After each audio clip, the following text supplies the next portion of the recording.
is the Big O Show. This is the Big O Show. This is the Big O Show.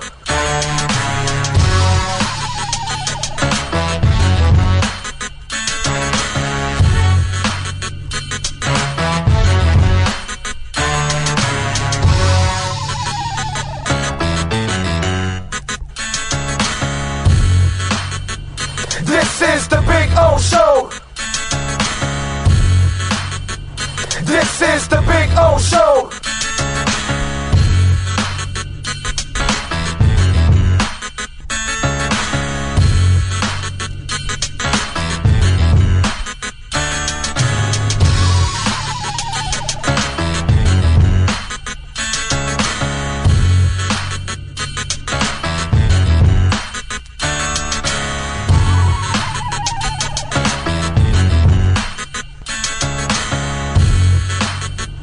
This is the Big O Show. This is the Big O Show. This is the Big O Show. This is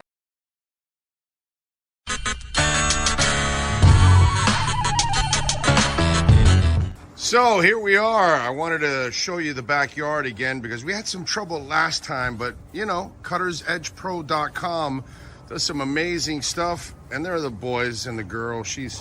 They're having fun. There we go. Right, Maiden? Right, Bono? There we go. They're having fun. I'm having fun. Look at our Sylvester palm.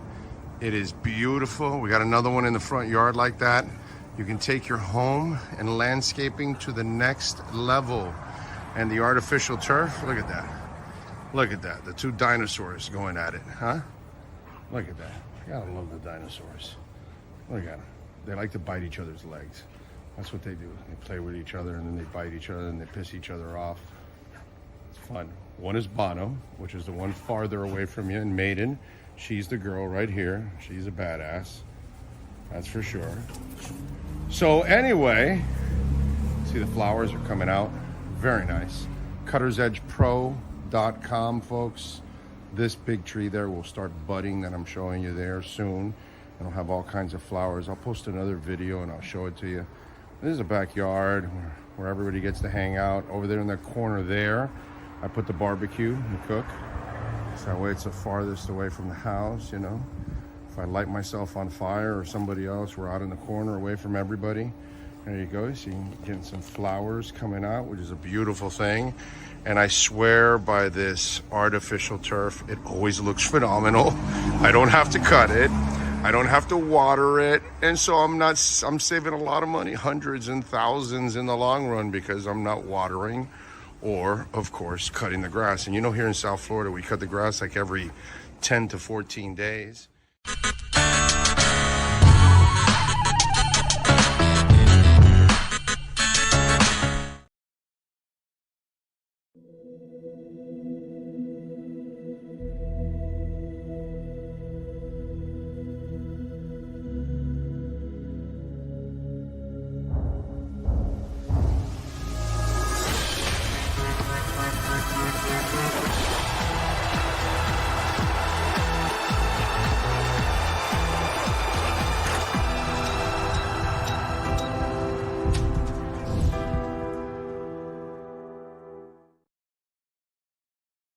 When you move, you need a reliable company led by passionate folks eager to assist its customers during a transitional process that needs to be smooth. Call Essential Moving Experts at 844-368-5750 for all your local and long-distance moving needs. You can rely on Essential Moving Experts. Mention the Big O Radio Show and get $150 off. Family owned and operated. They offer free 30-day storage, full service moving, fully licensed, bonded, and insured. Moving was never so easy. EssentialMovingExperts.com. There's no need to drive around South Florida wasting valuable time looking for a new or certified pre-owned Acura. Go to the #1 volume sales dealership in the Southeast United States. Craig Zinn's Acura of Pembroke Pines. Purchase with pace and space in a dealership tailored to your needs. From home buying to providing that personal touch. Contact the 2020 Satisfaction Award winner Craig Zinn's Acura of Pembroke Pines. 888-776-5123. That's 888-776-5123. Or visit them at 15601 Pines Boulevard in Pembroke Pines. For over 16 years, EJDconstruction.com has provided South Florida residents quality craftsmanship, accurate project management, and exceptional service. That's why EJDconstruction.com is an A-rated member of Angie's List and the Better Business Bureau. When you're looking for the right custom home builder for additions or home remodeling, please call my friend Eric at 305-433-4843. That's 305-433-4843 for EJDconstruction.com. Oh, I think I know what this is. Houston, we have a package. Hello? No matter where you are, the Sloman Shield home security system guards your home. With next-gen perimeter protection, 24/7 monitoring, and interior motion sensing. And right now, get a free Sloman Shield security system and doorbell camera, all professionally installed, for free. Shield your world, the Sloman Shield. With more than 62 years of litigation experience handling insurance disputes, Welton Rayom is committed to resolving even the toughest insurance claims quickly. At Welton Rayom, they don't get paid unless you win. They handle complex personal injury claims caused by the fault of another in both state and federal courts. They handle auto, trucking, motorcycle, slip and fall, and bicycle accidents. Call 954-966-4646. That's 954-966-4646. Welton Rayom can help.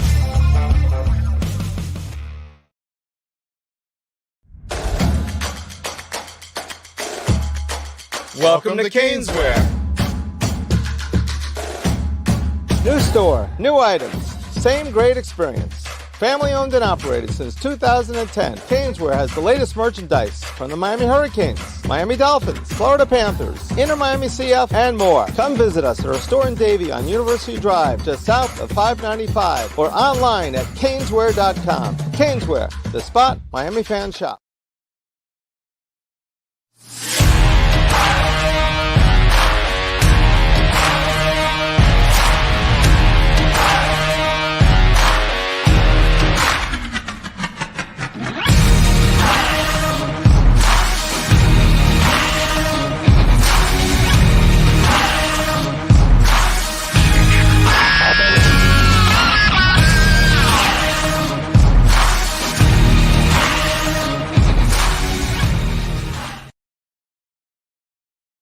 The viewpoints, statements, or beliefs expressed on the following program by the host, guests, or callers are not necessarily the opinions of FantasyXS.com, Media Group Inc., ownership, management, sponsors, or website. When it comes to South Florida sports teams, very few in the media have witnessed, lived, and covered it like the Big O. Let's start the program dedicated to your favorite South Florida teams with a passion that's unmatched. The Big O Radio Show is on. Here's the Big O. All righty. Good morning, one and all, on a beautiful Monday. Yes, market has started really, really well. That is good. Not for Bitcoin. Nice little dip going on, which is a beautiful thing. Love it. Anyway, lots and lots to talk about. Obviously, good weekend of football. Not good weekend for our local teams. Yeah, it's kind of been a little bit of a struggle, and something that I think we kind of need to talk a little bit about, and something I've mentioned that I'm hoping they kind of turn that way, because it's, this is the experiment kind of is pretty much dead, but they try to resurrect it. So we'll get into that heat subject. Panthers also, obviously, and then we've got a bunch of NFL football to talk about. The great Sean Stanley, of course, is mastering the platform like he does every single day, and we appreciate it. And we thank all of you for tuning in as always. Thank you, thank you, thank you. Oh man, all right. What do we have? I know we got a bunch of Dolphins football to talk about. So is Taylor Swift now helping the Chiefs win, not hurting them? How is it? How does it go the other way now? That was interesting yesterday. A lot of things, a lot of storylines in that Bills Kansas City game that we will attack today on the show. We've got the Panthers back in action tonight, so that's good. They take on Nashville. Friday they lost to Minnesota. Michelle Kaufman is going to join us at 11:30. So we'll talk to Michelle. We'll bring her on. We'll talk. We'll mention a little Canes with her, but it's really mostly about Inter Miami. They played a 0-0 game in El Salvador as they're starting their preseason journey, I guess. So we'll talk to Michelle Kaufman. We'll start to get Michelle on now every once in a while, so we can talk a little Inter Miami, since that should be. It should be one hell of a season from Inter Miami. We should have a really fun season. Anyway, so appreciate all of you out there. Let's do a little roll call. Let's see. I think was Pat in Asheville. Let me check the original one. It is Pat in Asheville. How about that? He's number one. Jamie Zoria out in San Jose is number two. Kyle Cockrell, Ray Sosa. Let's see. Not from Sodom is laughing at the Bills. Another Scott Norwide moment. I saw this earlier when I posted the StreamYard, as seen on YouTube. Says, looking at every QB that played this weekend, they're all dual threat-ish and can move the pocket confidently, buy time, and pick up yardage with their feet. And Tua is accurate, but if he isn't first read, they're immediately panics and looks lost. See, it's just, this is really not the show for stupid people. You know what I'm saying? It's like, it's really too early to really deal with stupid people. And, as seen on YouTube, you're just a stupid person. That's all. You know what I mean? So it's just one of those things that I have no hope. I'm not sure if this is the case, because I don't know for sure, but it happens when I get in the car in the mornings and I drive to any of the locations, that I normally go to. Like Wednesday, we're going to go to KSDT, and Thursday we'll go to Hialeah Park, and Friday we'll be at Acura, right? I believe it's Acura Pembroke Pines. And so it's interesting because and listen, people write stupid things, people say stupid things on television, and they certainly say them on radio. Okay. And sometimes when I'm in the car driving to said place, I listen to local radio and I hear said stupid things. And so I know a lot of you out there are sheep. You really don't think for yourselves. And so you kind of repeat something stupid that someone else said. And it's happened already several times over the last couple of years of doing this. I've realized that some of you are maybe listening to QAM and then you come listen to us right after at 10 o'clock.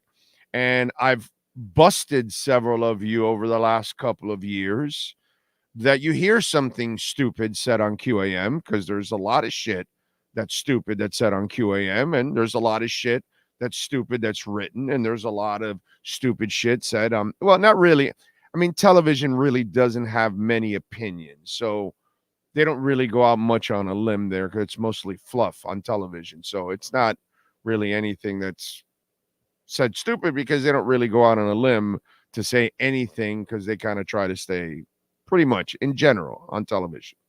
Television is more fluff than anything else. But I don't know if, as seen on YouTube, heard something stupid like that on QAM this morning. Okay, because it is possible. You know what I'm saying? It is possible. I'm not gonna. I remember, like, some of you idiots, right? You've all disappeared now.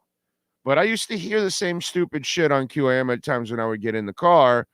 Oh, Tua can never stay healthy. I used to hear that stupid shit. So now the theme is, well, you got to be mobile. And mobile helps. Of course it helps. I'm not going to tell you it doesn't help. But doesn't mean you can't win without it. So, again, I wasn't listening this morning. But if somebody said the same thing that As Seen on YouTube said, I'm just wondering. It sounds very, just sheepish. And so I'm just saying, it's a possibility that somebody said that exact same stupid thing this morning on QAM, and then you have an idiot repeating it. So I'm not sure.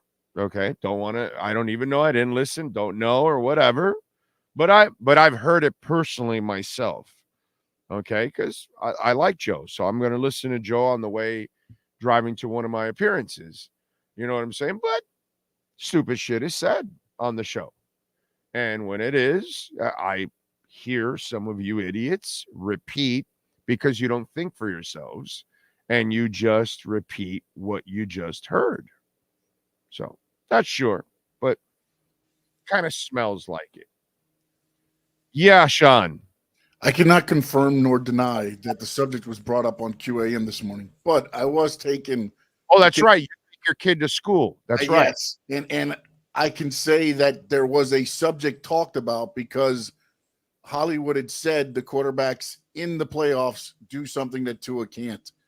But I don't know exactly what was said. So there was a subject, or it was brought up at some point. But I don't know. I love Hollywood to death. He might be the king of saying stupid shit. Okay? He might be the king of saying stupid shit. You know what I'm saying? So it's just funny, and it's kind of like, because it's happened to me when I'm in the car driving.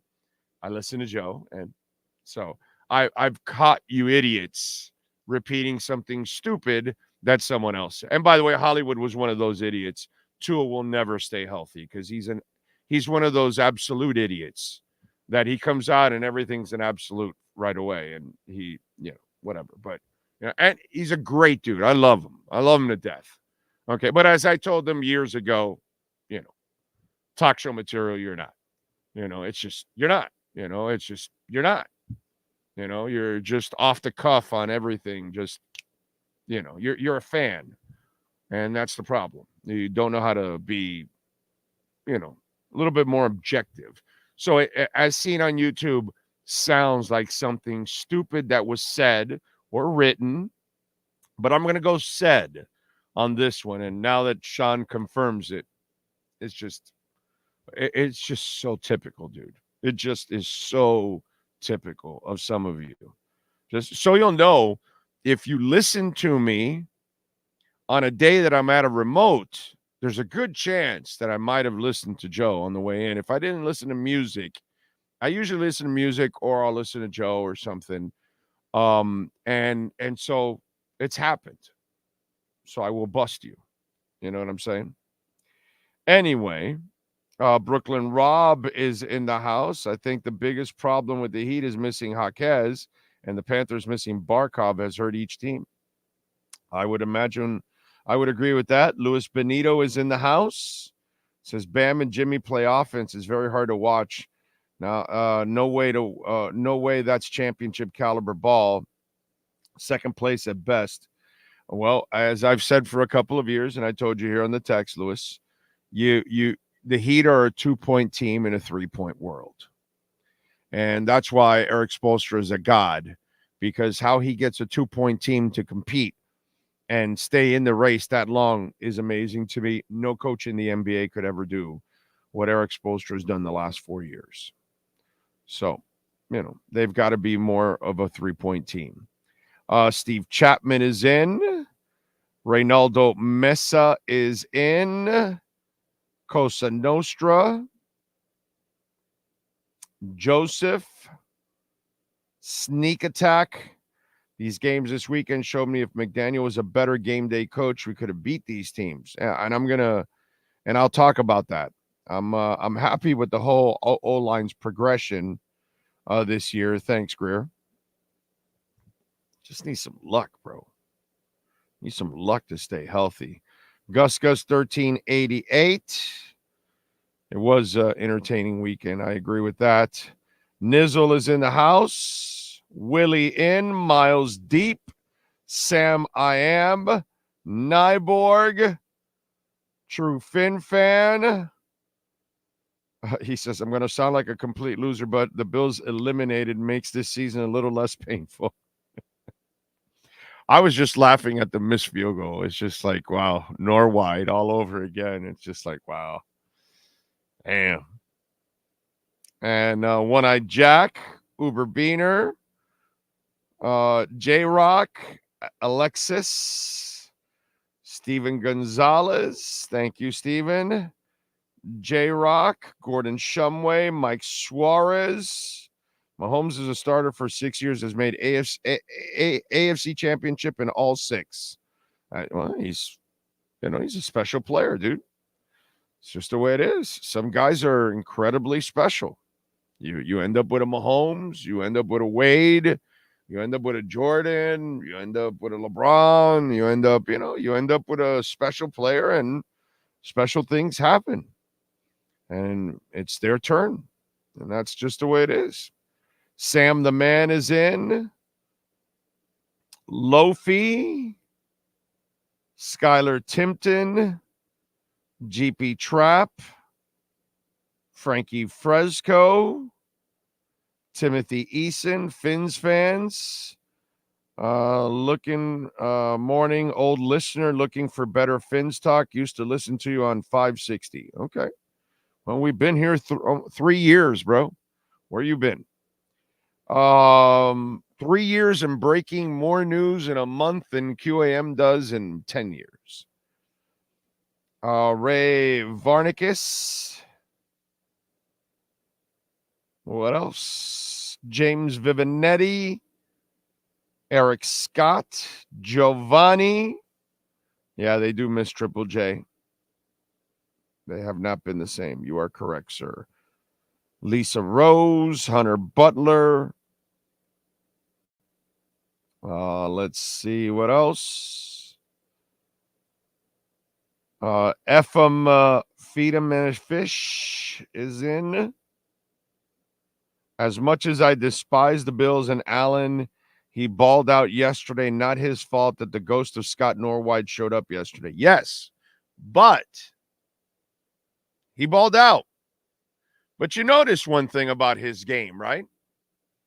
It's interesting because, like, we had this idiot who obviously repeated something that was stupid that was said on QAM, obviously. And so we have the idiots that think well, you need the mobile quarterback and all of that. Well, yeah, but your mobile quarterback also has to be an accurate passer. So you got to find the guy that's the mobile quarterback and the accurate passer. And one of the reasons why the Bills turned their season around is why they made, all that stuff that we were talking about. And I was one of those idiots, by the way. Oh, they're dumb, bro. They're letting Allen run all that much and take all those hits and all that. And then Dorsey was like, well, we'll make him a pocket passer. Well, you can't, because Josh Allen can't be a pocket passer. That's the thing. And so he's got to be kind of a pocket passer like Lamar, because Lamar's not a pocket passer either, right? But he has that run offense that they keep a very simple passing tree for him, right? They live off of yak, basically, because they can't make him into a, deadly accurate passer, because that's not who he is, and neither is Josh. And so you notice that their fortunes turned around when they made him a runner. And you can occasionally pass. You saw he missed a wide open receiver yesterday. I mean, that's what he does every week if you watch him. And that's where Ken Dorsey's dumbass, right, didn't figure that out, and he thought he could make him what he's not. You know what I mean? Todd Monken took over with the Ravens and wasn't like, we're not going to make him a pocket passer. We're going to use him in the pocket at times. We're going to use his legs, and we're going to use his mobility in order to run the passing game, which is what you're supposed to do with these kind of guys, because they're not real pocket passers. Now, can you win with guys like that? Of course you can. If you can win with Peyton Manning, you can win with any quarterback in the Super Bowl, as long as your running game is dominant, as long as your defense is dominant, you'll be able to do it. But it's pretty interesting. What survives is the defense and the running. And then the passing game in a Josh Allen or in a Baltimore Ravens is more of a complementary thing from the quarterback. It's interesting because it's all about the running game and the defense. And the passing game is complementary. And then you've got the reverse. Okay? Jordan Love is not ever going to live off his legs. He's going to try to be a pocket passer, and that's what he's trying to be. But you saw in the game, see, the problem is that people don't watch the games and don't understand what's actually really going on, right? And so one of the things that I explained to you before, you saw a couple of young guys this weekend, right? First, C.J. Stroud. They were running the ball a lot. Did they have success running the ball? 14 rushes for 38 yards, 2.7. They couldn't run, so now that put all the heat on C.J., and then he wasn't ready for that because that's not who he is. He needs the running game and the defense in order, because he's not going to make it on his legs. It's not who C.J. Stroud is. You can win with C.J. Stroud, but he's got to grow up and become a better quarterback as time goes on. He's had a fabulous season. But one of the reasons why he was succeeding, it's because they were able to run the ball, and that was able to complement him. Once they couldn't run the ball, you lost 34-10. Now the Ravens, they ran for 229 yards, 100 from Lamar and 129 from their running backs for 5.5 yards per carry and 42 rushes. Lamar only completed 16 passes, but they ran the ball 42 times. Comprende, compadre? So there's a way of, it's not like dumbass here. Oh, Lamar's moving around and making a whole bunch of plays with his arm. No, he's not. He's just making a few plays with his arm. The guys are making a ton of plays with yak, because that's what you need to do. They're the number one team in the NFL, by the way, off yak. You know, it's funny how the ignorance used to think, oh, Tua lives off yak. No, actually, Tua was one of the worst with yak. You know, again, you don't watch what actually is really going on. So you look at the Packers and the Niners, and the Packers lose 24-21. Well, why were the Packers able to stay in the game and Houston could not? Oh, that's right. Good answer. They were able to rush the football. That's right. They had a guy named Aaron Jones, right? And he went for, 18 for 108. Overall, they rushed 28 times for 136. 28 rushes, 21 completions. Wow, what a concept. And they were closer because they had more success running the ball. And then when Jordan Love and CJ, the game were in their hands, what happened? They weren't ready for the moment. It's all right. They'll grow up. They'll learn. They'll get better as time goes on. You know, it's a matter of really understanding what's going on. There's only one Pat Mahomes. There's only one Joe Burrow. There's like two guys in the league, in the entire 32 teams, that I could say just gunsling. But the running game ain't working today. We can win with you guys just throwing. Oh, there's like two guys in the league. The rest of them, they need structure. They need balance. It's just, you really got to watch what's going on instead of being some ridiculous emotional fan and start saying stupid shit that you probably heard somewhere else. But then thank you, Sean, for confirming it. Because it sounded so repeatish from, what was the name of that moron? As seen on YouTube. So robotish. Because you don't think for yourselves. Because you're not watching the games. Because I just pointed out two young quarterbacks. Game was on the line. They shit their pants. Because once they didn't get the support they needed, that they were having throughout the year. Remember, I broke it down for you before, the whole Jordan Love thing, and I explained to you what they were doing and all that kind of stuff. And it's pretty simple. I put it out on Twitter, and I put Mike McDaniel's face on there. Watch. This is what you got to do. You need to commit yourself to the run. Truly commit yourself to the run. Because if you don't commit yourself to the run, you're not going to get the best out of your quarterback. Almost no quarterback, pretty much. All you got to do is watch the games and watch what's really going on and how they're really handling all of this stuff. Because I'm watching idiots. Wow, Flo and Jordan Love, and you're not really watching the game. It's amazing. It shows me how many of you really don't understand football. You don't even understand what you're watching in that Green Bay game. You don't. Because it's their defense and it's the running game. And then what they do with Jordan Love is they only have him make a couple of throws.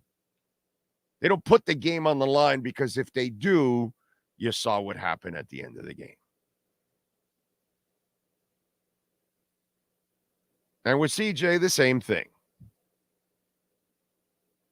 But, you know, you want to cloud yourself and be in your hate, in your anger of 25 years and all that stuff. And then you start creating narratives that aren't real.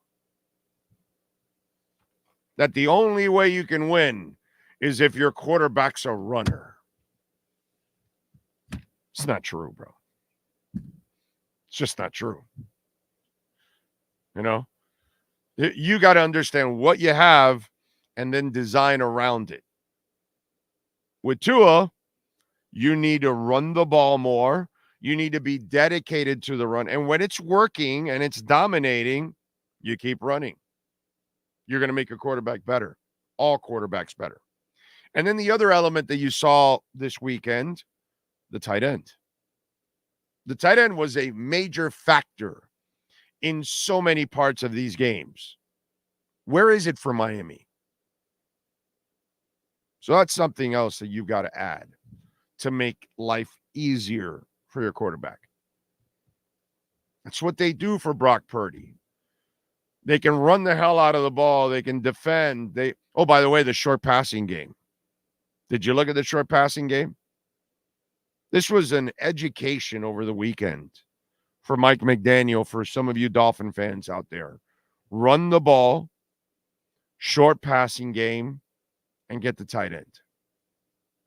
Elements that you don't include in your offense on a permanent basis. You don't run enough still. You're one of the 5 best teams in the NFL at running, and you don't run enough.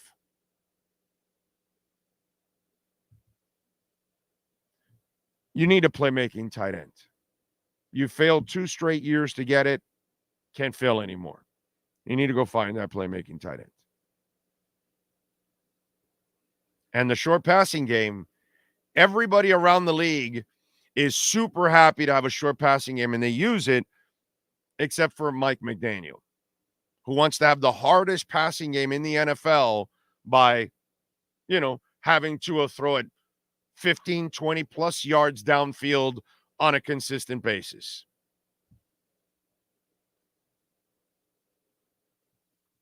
So watch what's actually going on.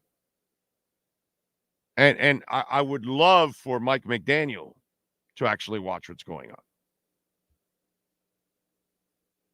Would be nice. All right. There you go. Let's see. What else do we have? Tua is like Tanny. That's just stupid. Let's see. McDaniel reminds me of the young Andy Reid. All the same issues. Actually, he ran a lot there, even with what was that smallish back? They had a small back even from like Villanova or Connecticut or some shit like that, and they used to use him like crazy. Reed ran the ball. He was dedicated to the run, even in Philadelphia. I think McNabb was just that guy that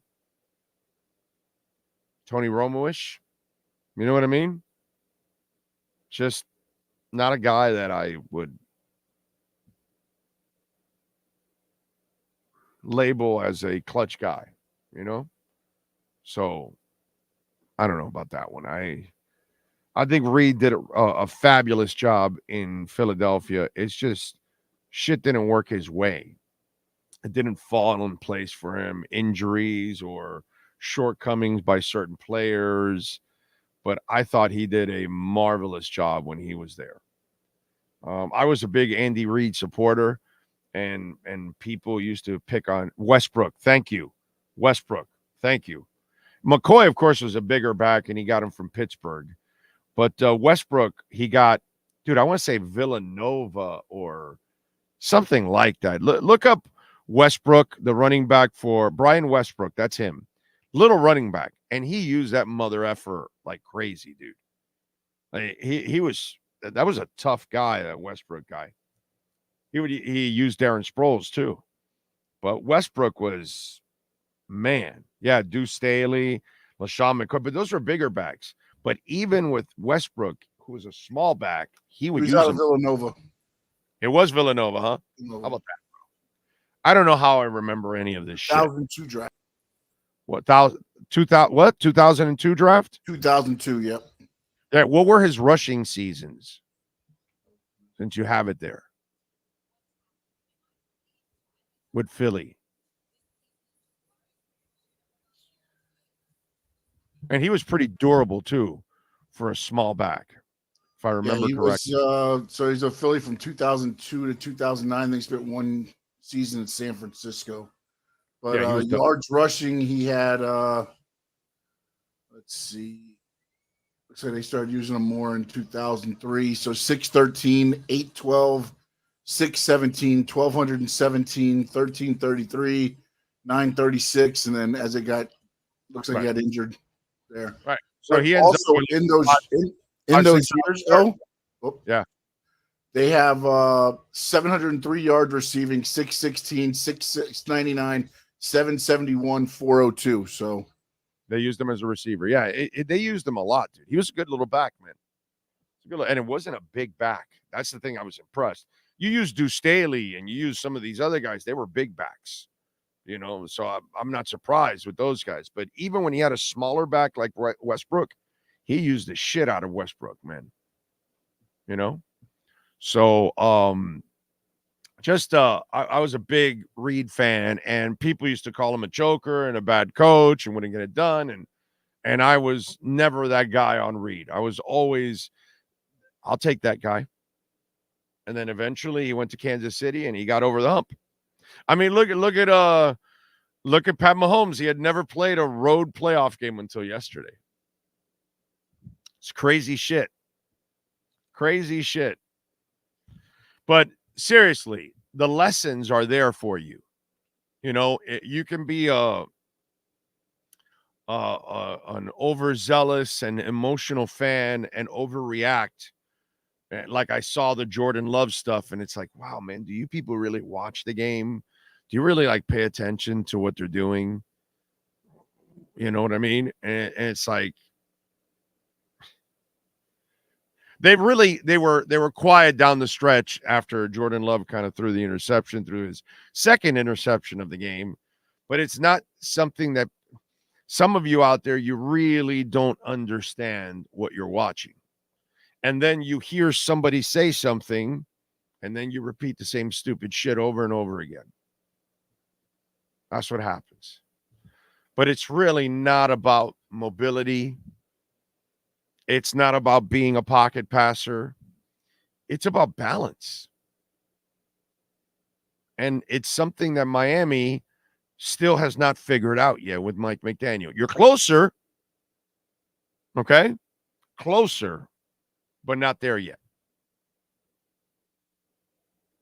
Hopefully they'll figure it out. Hopefully they'll get the tight end. Hopefully they'll, use the running game the right way. Hopefully they'll implement a short passing game. And then you'll see the kind of offense that will be better suited for Tua to run. The offense you're running now is the offense for Marino to run. And Tua is not Marino. In fact, there's nobody in the league that's like Marino. So it's just you can't run that kind of offense. You will not be successful. It's like watching the Heat continue to be a 2-point offense in a 3-point league. Kind of the same thing. So announcers kept saying Bills have a lot of injuries. Yeah, well, they don't have a fraction of the injuries the Dolphins had this year. True Fin fan, Big O, me too. I was never a Reed can't win guy.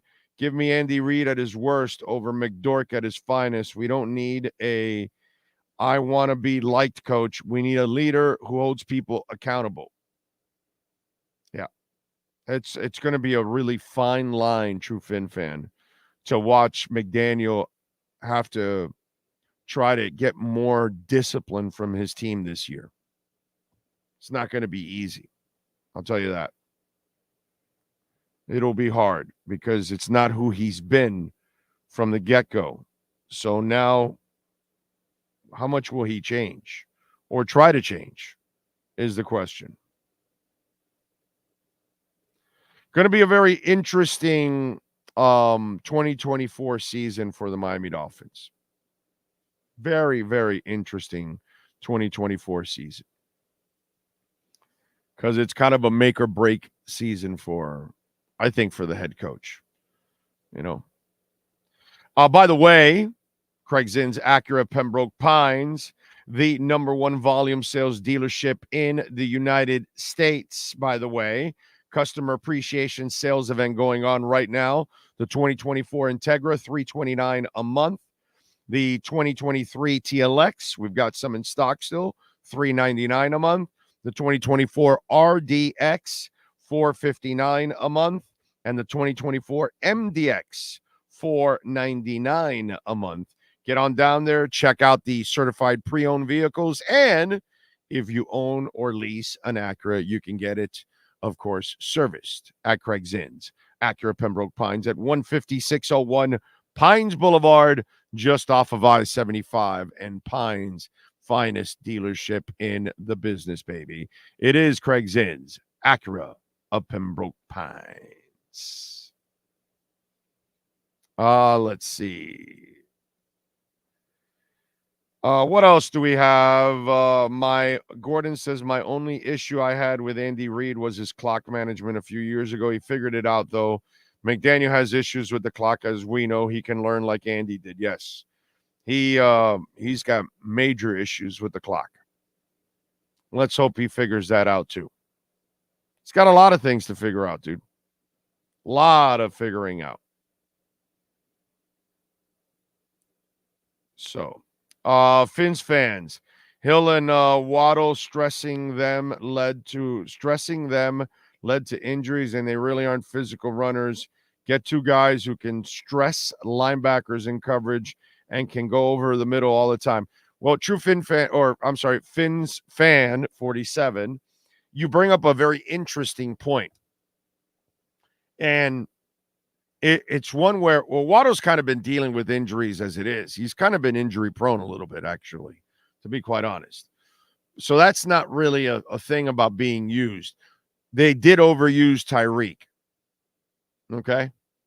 And while he's on the field, you're throwing him the ball too much.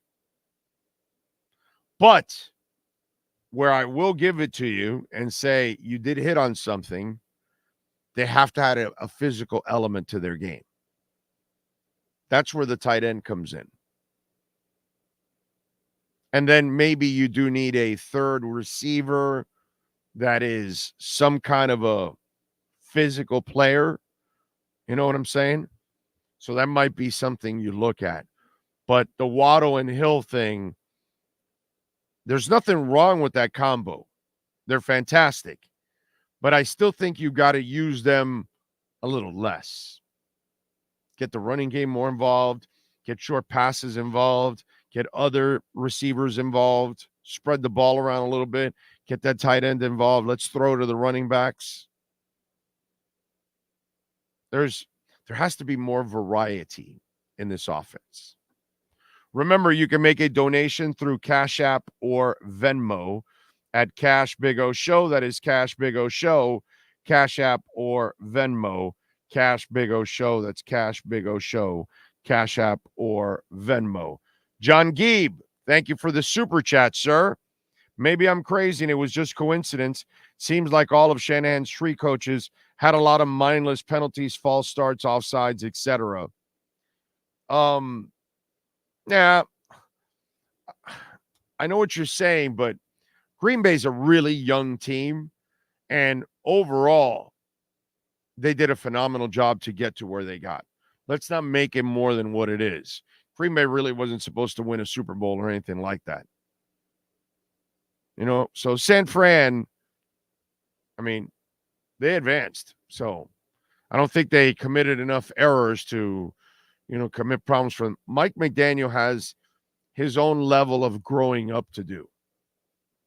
Overall, I thought LaFleur did an awesome job. Awesome job. It's just the run game ran out of gas towards the end, and then you got to put it on the young quarterback, and it's kind of tough. It's tough for a young guy, man. He'll learn. He'll be fine. The best thing that ever could happen to Jordan Love happened because he was so raw coming out of Fresno State, I think it was, right? He was so raw that putting him in early, like if they would have drafted him here, it would have ruined him. Best thing that happened to him was that he sat for 3 years. And then now this season, he was brought along slowly where they used the running game and all of that to really complement him and make him look a little better than what he is because you supported the kid and you didn't put him in a position where he had to carry the team. So most quarterbacks aren't going to be just able to carry a team. Even Marino, he could only carry so much. If you didn't help him, wasn't going to get you over the top.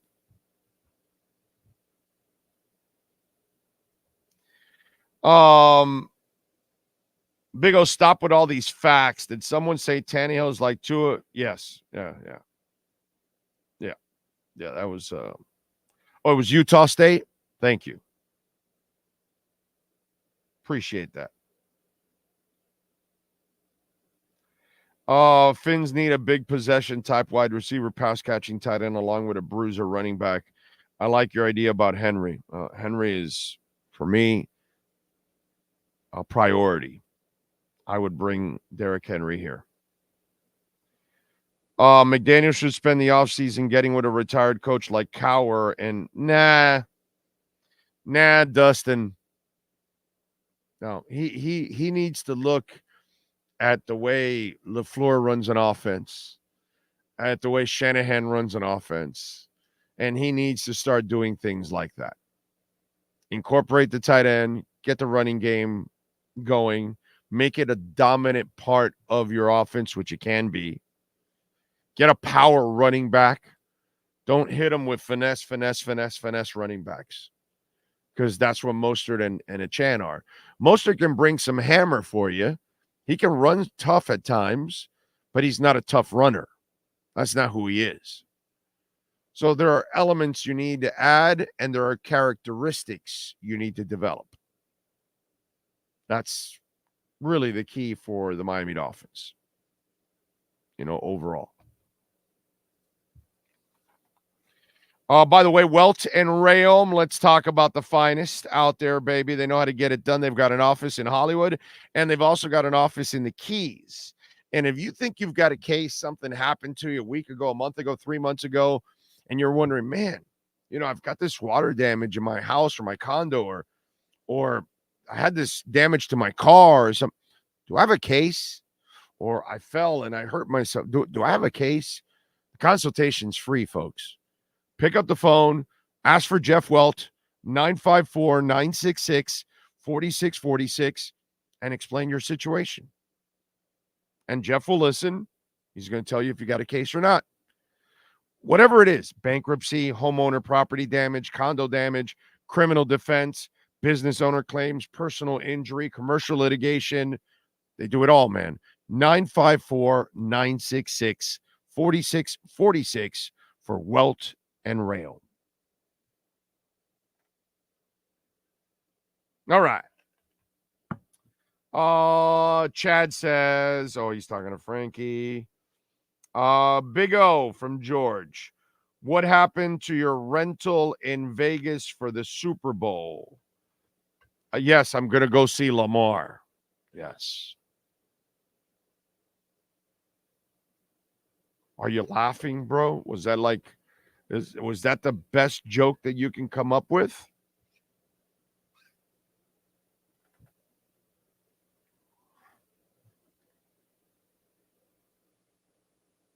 Some guys like George, man, they're really funny. Wow. Hilarious. God, I'm laughing so much. Everybody else is too. They're all laughing, George. Your joke was so funny. I mean, hilarious, dude. What happened to your rental? Are you going to go see Lamar? Wow. That was creative and hilarious, dude. I'm laughing inside right now. Brooklyn Rob, next year our defense is in trouble.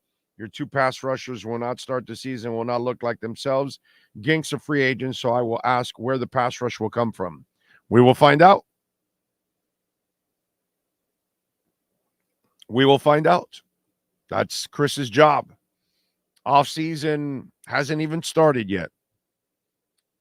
So he's probably going to have to draft somebody, and they're probably going to have to find some kind of a discounted pass rusher.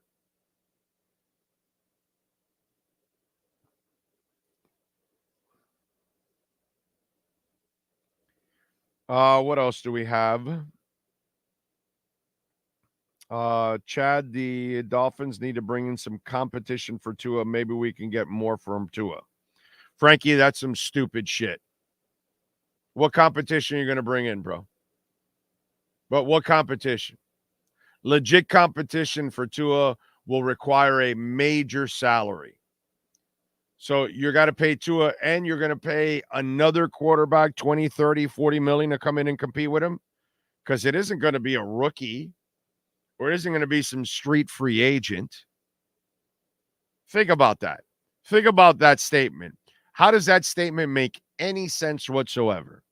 They've got to re-sign a bunch of people, and what competition is out there to bring in for Tua?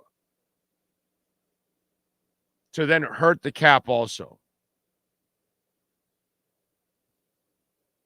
Some of you out there, man, you just don't think, and you just say anything. And then he says anybody.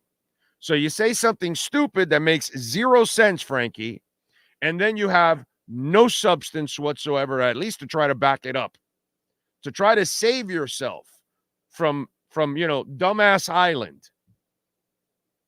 Okay? You're trying to save yourself from dumbass island, yet you have no substance behind that. Think about that. What competition are you going to bring in, dude? It's just, this is not going to be a fun offseason entertaining such stupidity for months. It really isn't.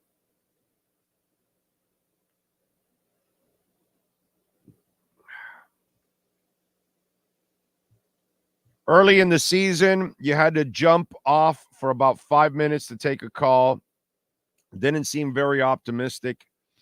Well, J-Town, I don't know, bro, but this is why you got to listen more often, because I already revealed it. Revealed it last week. At one point or another in the show. I don't know what day it was. It might have been Wednesday or Thursday or Friday. Do you know what day it was, Sean? I don't know. But got to listen. It was revealed. I believe it was Wednesday. It was before we went to the casino. I think it was the day before the casino. There you go. Yeah. I tell you guys all the time, for those of you out there that are just segment people, you miss a lot, because in between I can talk and just going off on stuff, and then stuff will come out. You know? It's the day that's listed as the bag of Big O Nuggets, Miami Dolphin Nuggets. Oh, there you go. So it's all there. You guys can go check it out. But, yeah, that's just kind of the way it is. You got to listen to the show, and we gave you a bunch of news and nuggets that nobody had last week. It's all there. All there, ladies and gentlemen. Why do you call your viewers stupid? Well, because when you say something stupid, or I say something stupid, I call out myself. So if I can call out myself, SoFlo, I'm certainly going to call out you guys. Okay? If I say something stupid, I will then tell you I said something stupid. In fact, didn't I just call myself out a little while ago for something that I said I was one of those idiots that was saying something? What was it? But anyway, SoFlo, this isn't the show for you sensitive people. Brother, if you're sensitive, or sweetheart, if you're sensitive, get the hell out of here. This is not the place for you. Okay? Because I will trash myself often. So I'm going to trash you guys. Okay? So I'm not here about sensitivity. I don't give a shit about sensitivity. I'm not here about being PC. I'm not here about your sensitivity. I don't give a shit about your feelings. I don't care. I don't care. I don't have time to care. I don't know how much time I got left. I'm already 57, dude. I'll be 58 this year now. Now the countdown is to 58. I don't know how much time I got left. A week, 10 years, 20 years, I don't have. But I'm certainly not going to waste my time worrying about SoFlo and your feelings. Okay? You're so patronizing to the people that pay your bills. What bills do you pay, bro? What have you paid? What bills have you paid, SoFlo, of mine? I'm not sure. What did you pay of mine? I'm not working for a corporation, dude. I work for myself. I'm sorry, SoFlo. What did you pay of mine? I must have missed it. Post it there. Last time I checked, I'm providing a free service for you. That's what I'm doing. I'm not charging you to be here. What are you paying, SoFlo? You're not paying jack shit, dude. You run your mouth and you're just a little sensitive bitch. What are you paying of mine? Anything? Because I don't see anything from you. This is the first time I've even ever read your name on the chat board. What do you pay of mine, dude? What do you got? You got anything? You got nothing, brother. You got nothing. You can't post shit. Maybe you just realize I work for myself. I don't work for you, and I don't work for a company. Thank God.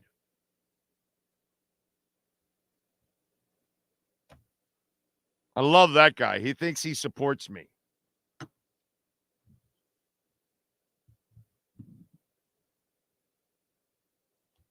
Anyway. Big O is honest about who he is. I appreciate it with all the fakeness in this world. Yeah, why don't you go listen to radio shows and TV shows where all they do is fake bullshit? Oh, I'll take the positive. I'll take the negative side. Okay, well, we need somebody to go after this person. Who's going to do it? You go ahead. You go ahead and listen to contrived radio and TV. That's what you want. Go for it.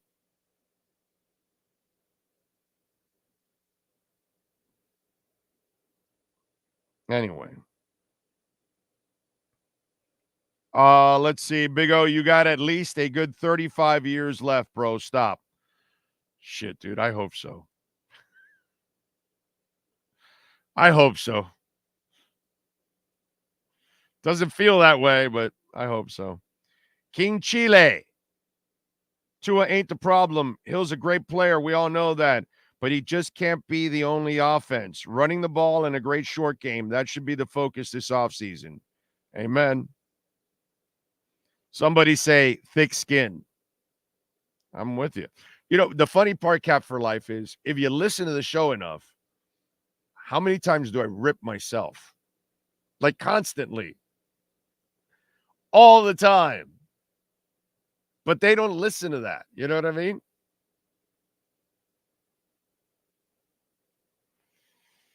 Resolution with a veteran point guard is not only expected by February 8 NBA trading deadline, but potentially could come as early as this week via Ira Heatbeat. Ira will be on with us, by the way, on Wednesday. Okay, he's traveling right now. He's driving back from Miami. Big O admitted he was wrong. Yes, dude, I admit all the time when I'm wrong. All the effing time. Yeah, I admitted that with Dan Campbell, I was wrong. Hell yeah. Not only was he not a rah-rah guy, not only did Dan Campbell prove me wrong, but Dan Campbell was able to build a staff. A staff that's so good, they're about to steal his offensive coordinator to become somebody's head coach.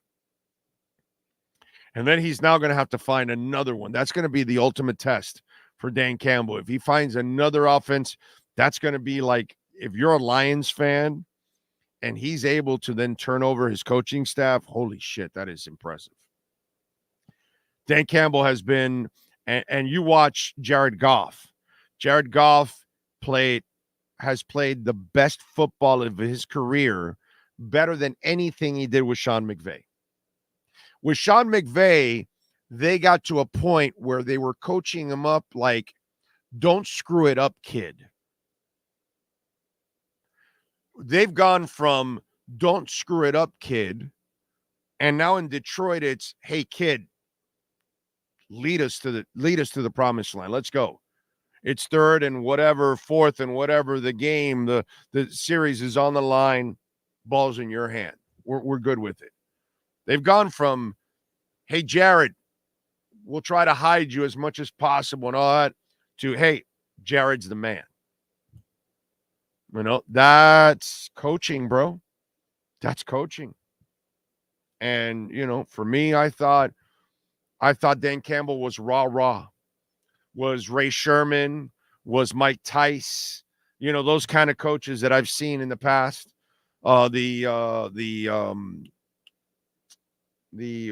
the big fat dude that was with the Bills and the Jets and is on TV now? What's his name? He's got the brother with the long hair and all that. Come on, man. What's his name? Rex Ryan. Another rah bullshit guy. No substance there. Dan Campbell is substance and a half, bro. Substance and a half. I give him a lot of credit. I was crazy ass wrong about that one. And he's doing something that nobody's done, dude. I mean, he is winning in Detroit. That's as awesome as it gets. How do you not root for the Lions, right? Because those Lions fans, I know our fan base has suffered, but there isn't a fan base in the United States that deserves a championship more than the Detroit Lions fan base. They have suffered like no one has suffered. And so I am definitely rooting for them. Definitely wrong on that one. God, I was way wrong on that one. Financial Wisdom says, I think the plan this offseason is to look at the training staff. Nah. New special teams coach, maybe. Get the power back Henry, a dynamic tight end, re-sign the majority of our O-line, re-sign Gink, and get a new CB. I like a lot of the stuff you said. The only thing that you're wrong at has nothing to do with the training staff. The training staff is fine.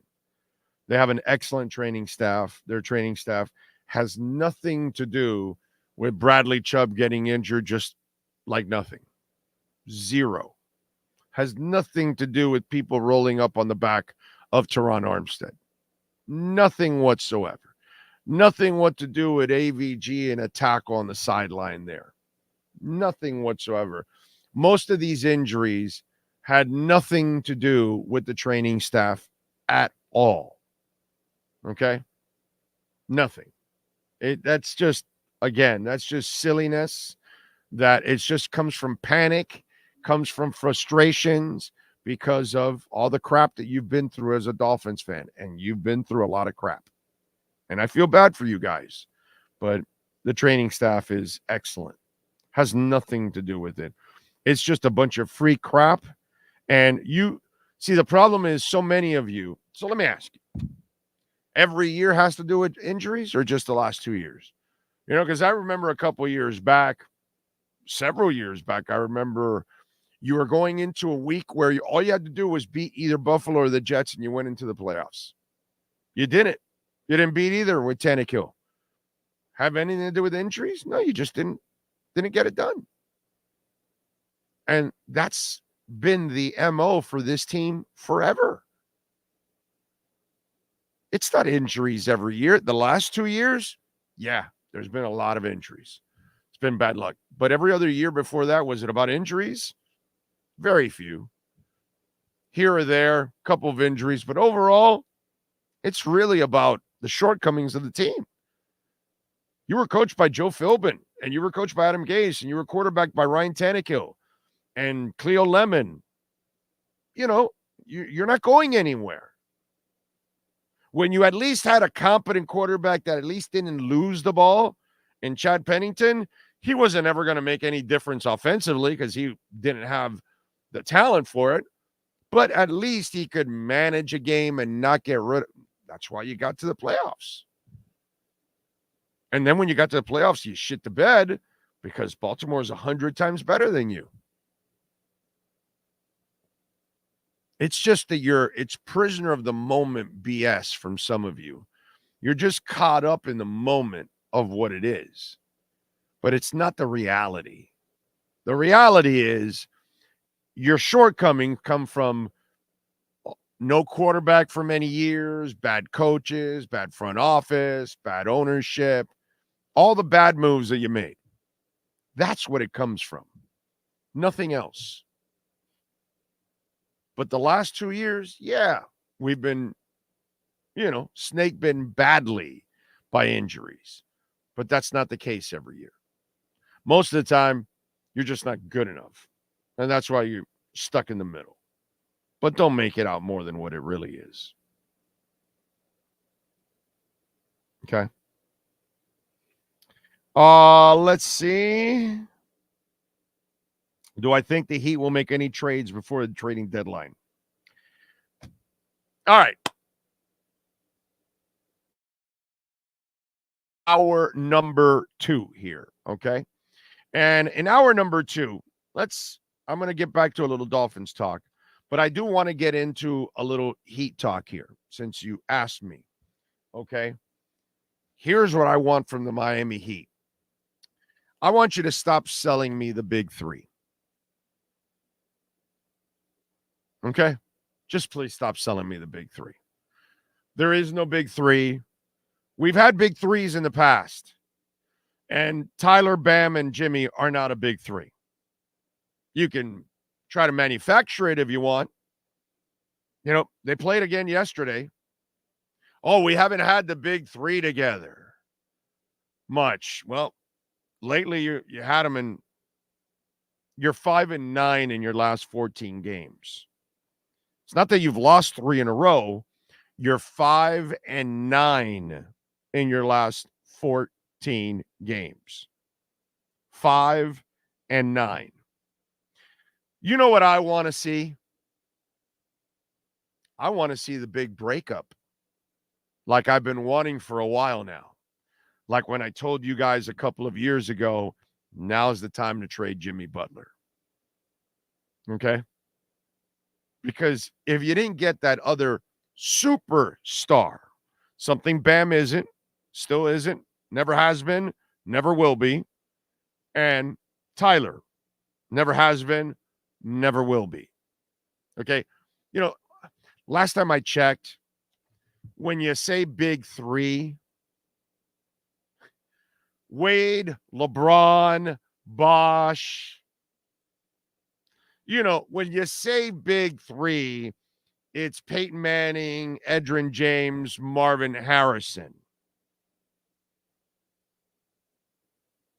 You could try to create a big 3 if you want with other names around sports, but you're just giving a label to something that isn't accurate, dude. So do me a favor, and it's not really so much the Heat, but it's the Heat writers, it's the Heat beat people, radio, TV, writing. Stop selling me the big 3. There is no big 3. That's all I want you to know. There is 0 big 3. First of all, Jimmy can't stay healthy enough to be a big 3. 2, Tyler can't stay healthy enough to be a big 3. And 3, Bam and Tyler aren't big. End of story. Okay? What I'd like to see is a trade of unloading. Okay? I want you to unload Jimmy Butler if you can. Maybe Philadelphia will take him by some miracle.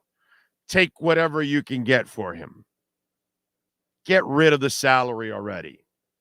Okay? He's done a phenomenal job here. It's been a fun run. He's phenomenal as a person, a leader. It's been fun. But it's not going to it's not going to turn into a championship. A 2-point team isn't winning in a 3-point world.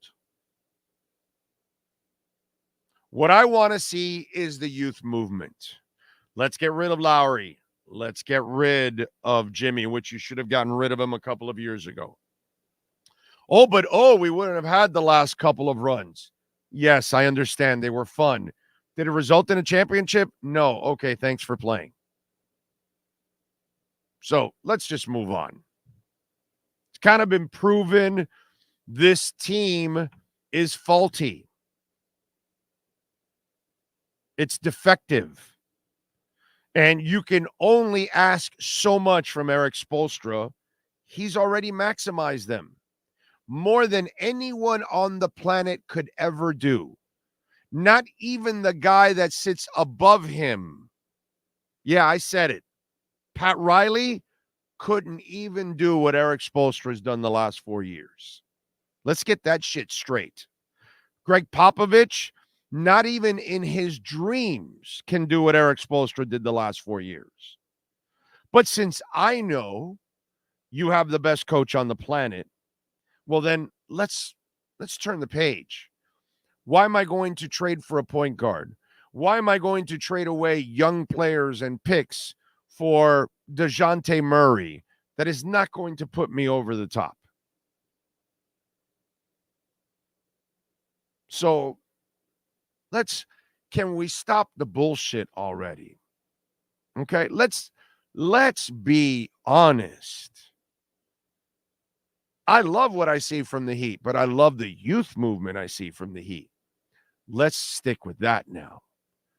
If somehow you could get an expiring, if Lowry, you can dump him for something that's a draft pick or something, any kind of draft pick, second rounder, 2 second rounders, or whatever, and you're not taking back anything that's permanent that will also expire. And maybe they feel they need a veteran point guard down the stretch by some luck. If you can't, don't get rid of them. Let the contract expire and move on. Jimmy, if you can move them and move them for more pieces, hell, you guys can draft now. You guys have been drafting really well lately.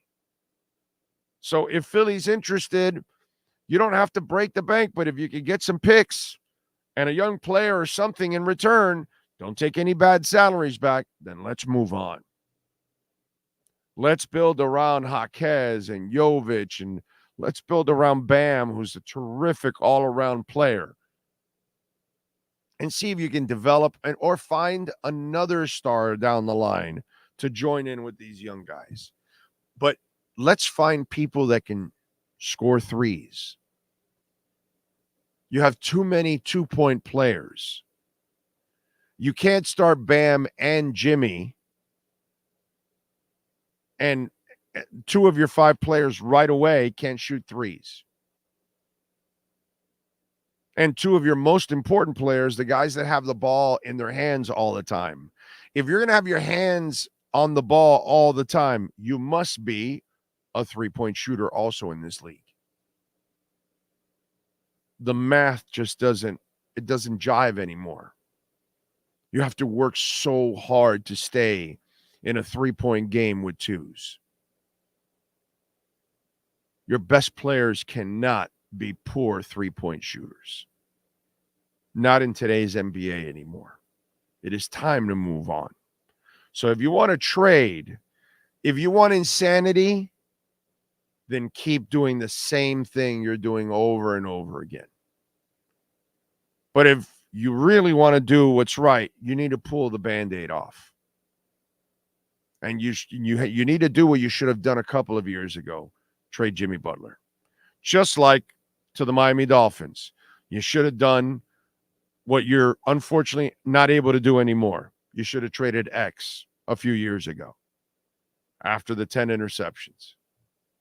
Sometimes you got to make tough decisions in moments that may not be the most comfortable, but they're the best decisions for your franchise moving forward. Okay. All right. Not an important story for you guys on this show. All right.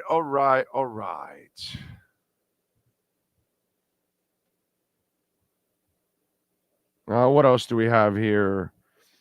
True Fin Fan, thank you for the love in the super chat. You mean the week 3 facts, Big O. Yeah. The week 3. Yes. I mean, it's just like, don't give me this big 3 shit, you know? It's like, come on, bro. Ain't no big 3, man. The big three, if you want to be a big, you need to be a superstar. You need to be a big-time player, bro. You know? And I'm sorry. Not there yet. Not there yet. Offensively, you got to be that guy. Bam would bring ridiculous assets. Nah, I wouldn't trade Bam. I love Bam for what he is. I just don't label him what some of you label him, because he's not a superstar. But he is one hell of a player, and he is a fantastic player to have as a supporting guy.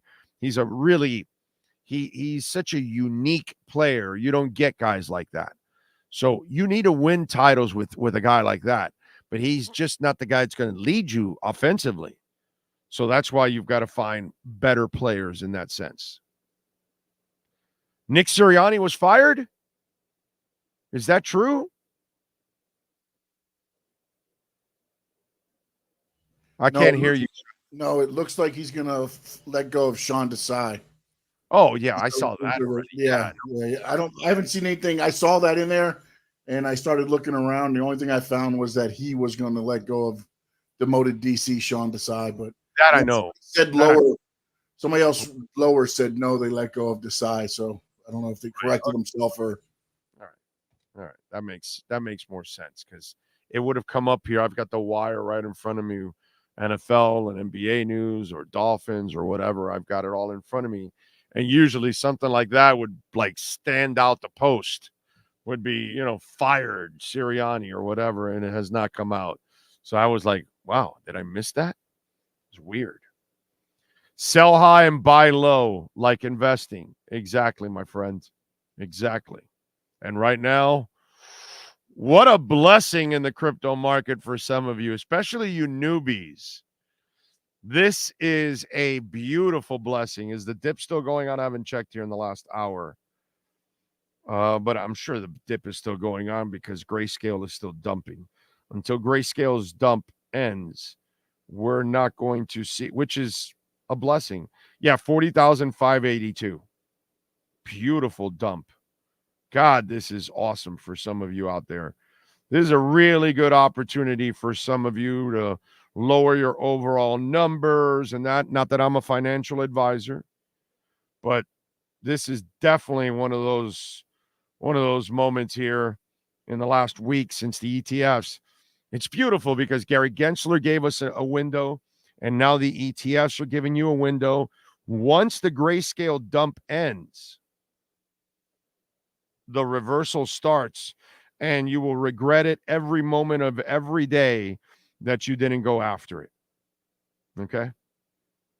Kryptonite in the 7-cent mark. Neutron down to 111. Very sexy, Neutron. Super sexy right now. Damn. I like it. I like it. And where is... I've been killing it with Shido. Shido is down 26%. Right now, Shido is in a monster buying zone. It got back under a penny, I guess. Let's see. Yes. It got back under a penny to 9.3. So it was at 1.2 cents. Shido is going to bounce back right away. Again, go to coinmarketcap.com, and any coin you're looking for, you can put in the coin there and then scroll down about halfway, and it'll tell you all the different DeFi and crypto platforms they sell it in. Ooh. Would like to get me a little Shido. A little more Shido, baby. Yes. That is a good one right now to take advantage of. Nice dip right now with Shido. Anyway, so good stuff for all of you out there. What do we have here? I'm below a novice on crypto. Only got info from this show. Where should I start? What are we talking about, Andrew? Like, start where? What are we talking about? Like, all right, so I'll give you like a couple things. So you can get yourself going a little bit. I like a guy named George. He's an Asian guy. His website is Cryptos Are Us, the letter R and us. Cryptos Are Us. And he's on every day. He's on usually like right before I come on, because I usually catch him in the afternoons or in the evenings is usually when I catch him. But afternoons, mornings and in the evenings, he adds new segments, and he's a really level-headed person. Okay. Anthony Pompilano, Pomp as is his nickname. Another guy you should follow on YouTube. Then you want to obviously read up as much as you can. You want to follow on Twitter anybody that you invest in. So if you invest in Ethereum, follow Ethereum on Twitter. And if you invest on Vanguard Chain like I do, follow them on Twitter, or Star Atlas or Jasmine or whatever. Okay?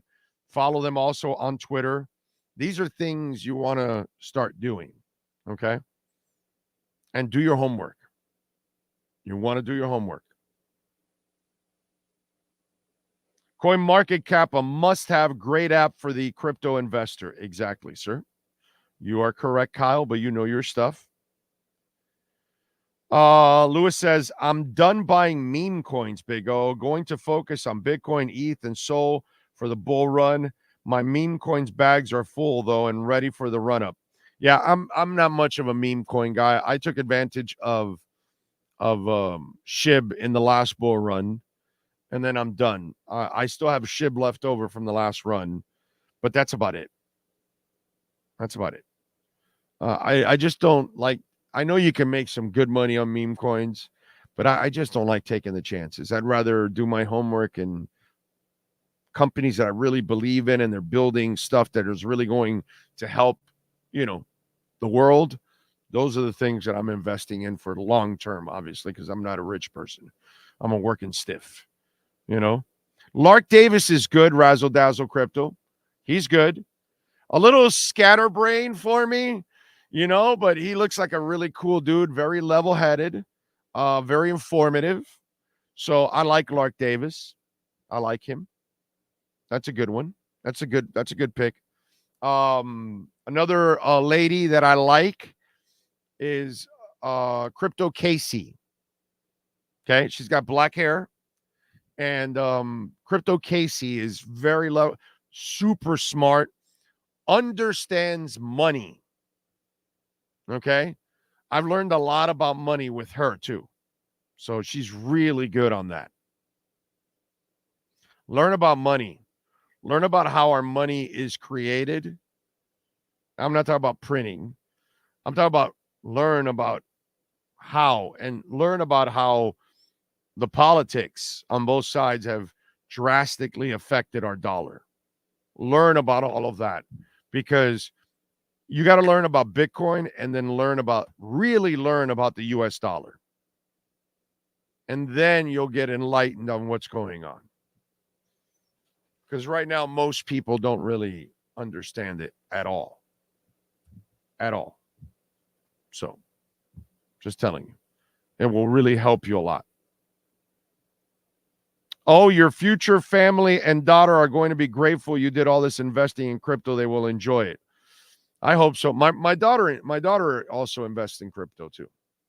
So, but she's young. Young people, they kind of get it a lot more. So let's hope so.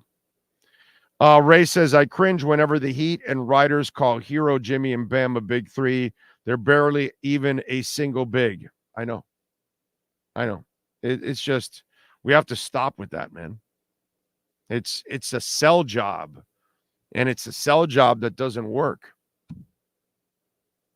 Yes, Crypto Casey is on YouTube. Yes. Crypto Casey, Anthony Pompilano, Cryptos Are Us, George. Those are really good. Oh. What's this guy's name? Another guy, very level-headed. I want you guys to follow. Okay, hold on. I'm gonna find it because I'm just gonna go to my subscriptions. Where is it? Here it is. Digital Asset News. Okay. He's like a salt and pepper, short-haired guy, got a mustache, lives in Puerto Rico. So he'll talk about it all the time. And you know what? I'll do this. I'll do even better. I'll show you a picture to make sure. But if you at least go by the name that I'm talking about, okay, you will. That guy. Okay, if he looks like that, that's another guy. Digital Asset News. Rob, he's on every day. Very level-headed, very smart. That's another guy that I would suggest you watch. Okay, and then to let me give you a couple of websites too to kind of help you out for some crypto. Hold on, here we go. Watcher Guru would be one that I would have you follow on Twitter. Watcher Guru. Okay. Crypto News Flash. All right. It's crypto-news-flash.com. Be in crypto, be like BE in crypto.com, all one word. Beincrypto.com would be one that I would also follow.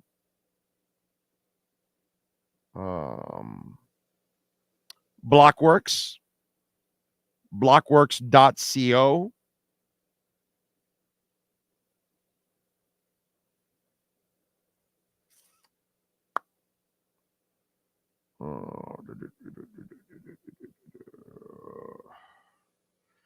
Economic Times. I would also follow the Economic Times or just economictimes.com. Yeah, that'll help you out. Okay. Those are some of the things that you need to do. And then do your homework, man. Do your homework. Oh, have you watched the recent interview with Nuno Betancourt on the Rick Beto show? One of the greatest shredders ever. I bet you're a fan of Nuno. Yeah, I saw Nuno live with Nita Strauss. In fact, I have the poster behind me here with Nita Strauss signing it. And so Nuno and Nita came to jam down. I think it was it at Piper's or was it at another place? Anyway, it's a small club up in Broward. I forgot which one it was. I think it was Piper's that they went to. And Nita and Nuno were there, and it was an awesome night, dude. Awesome night. It was cool. Yeah, Nuno is a phenomenal guitarist, yes. Much respect and huge fan of Nuno Betancourt. No doubt about that. Let's see. Kyle, we've got a little cap mess. Hunt is one of the best free agents for O lineman. He's probably gone. Hunt will be here. He's not going anywhere. Coinbase has a debit card that you can earn crypto rewards on everything you buy, 5% back in Bitcoin. Nice little feature. There you go. I like it. Big O, what are your thoughts on TA? I personally think it's bullshit. It doesn't take into account black swan events or I have this discussion with my friend all the time about technical analysis, and technical analysis is a bunch of load of shit. It helps you if everything is exactly the same as it was the last go around, but it's not going to include a pandemic, a supply chain shortage, a war, whatever. You know, like right now, we are watching what's going on in Yemen and Iran and that whole mess. And if that starts to escalate because of everything going on in the Red Sea, because we've got the Houthis and all these idiots, right? So you've got to wipe these idiots out. And so now are we going to get into a war with these fools? Is that what's going to happen? So they're not called Youthies. What are they called? I know I'm mispronouncing it. But anyway, whatever. You know what I'm talking about. Those morons. This world is so screwed up, by the way. Right? Yemen's a poor ass country. The people there have nothing. They can't fight the they're not called Youthies. What are they called? Why am I Houthis? Houthis. Thank you, Hunter Butler. So it's so screwed up, right? Because North Koreans are not bad people, but they can't do anything about their government. So they're trapped, right? Cubans aren't bad people, but they're trapped with their government.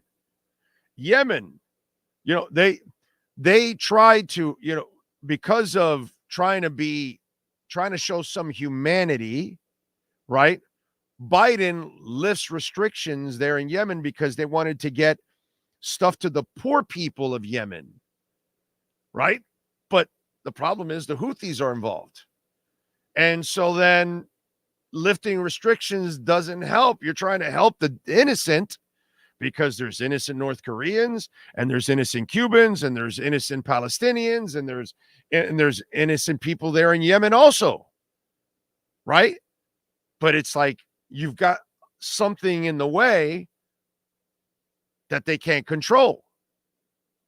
You know what I'm saying? And it's the same situation. What's going on in Gaza, same thing. What's going on in Cuba, same thing. There's this force that's in their country, like Haiti right now. They've got all these gangs and all that kind of stuff that's running their country. And they can't do anything about it. They're helpless, hopeless, basically. So this could end up escalating into another war for us, and that could affect our economy. And that's the stuff the technical analysis just does not have. So that's why, for me, technical analysis is good if you're comparing something that's equal to the last time around when the environment was the same. But if there's natural disasters that happen and change everything that's happening in your real world, that's where technical analysis can't help out. And that's a perfect example. You mentioning technical analysis.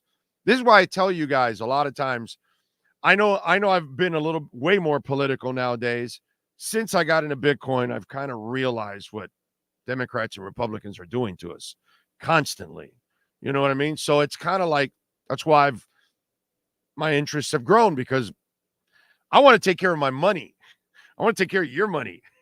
And they're not taking care of our money. You know what I mean? So little things like that. You tell me technical analysis, I'll weave in what's really going on in the world to that right there. Yemen is perfect. Because now the Houthis are there. The Yemen people cannot control the Houthis.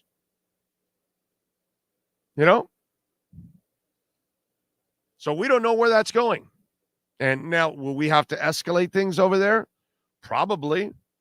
Because those ignorant idiots aren't going to stop. It's crazy, man. But yeah, technical analysis is a load of crap. That's the way I look at it. I look at everything. And then that's how I look at how I'm investing.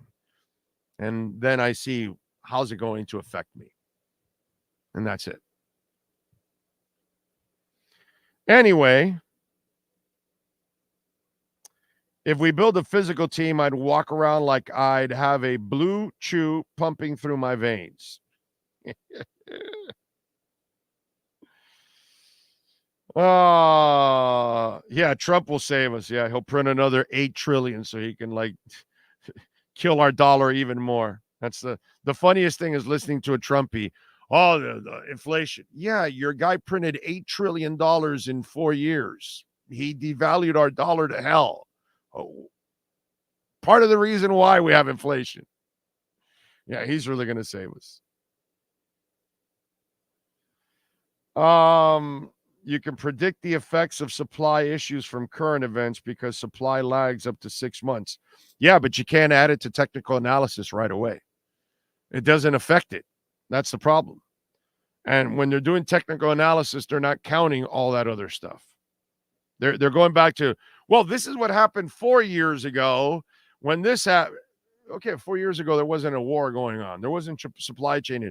There wasn't like, I don't know, a massive volcano that is engulfing a certain part of our world, and there isn't travel and it's stuff, all kinds of stuff that could change everything. None of that is included. So, anyway. I'd take Tales of the Crypt Biden over Trump. Brother, neither one is any good for us. Okay? Neither one. So, I used to think my dad was Superman when growing up, but now I realize he's just a drunk who wears a cape.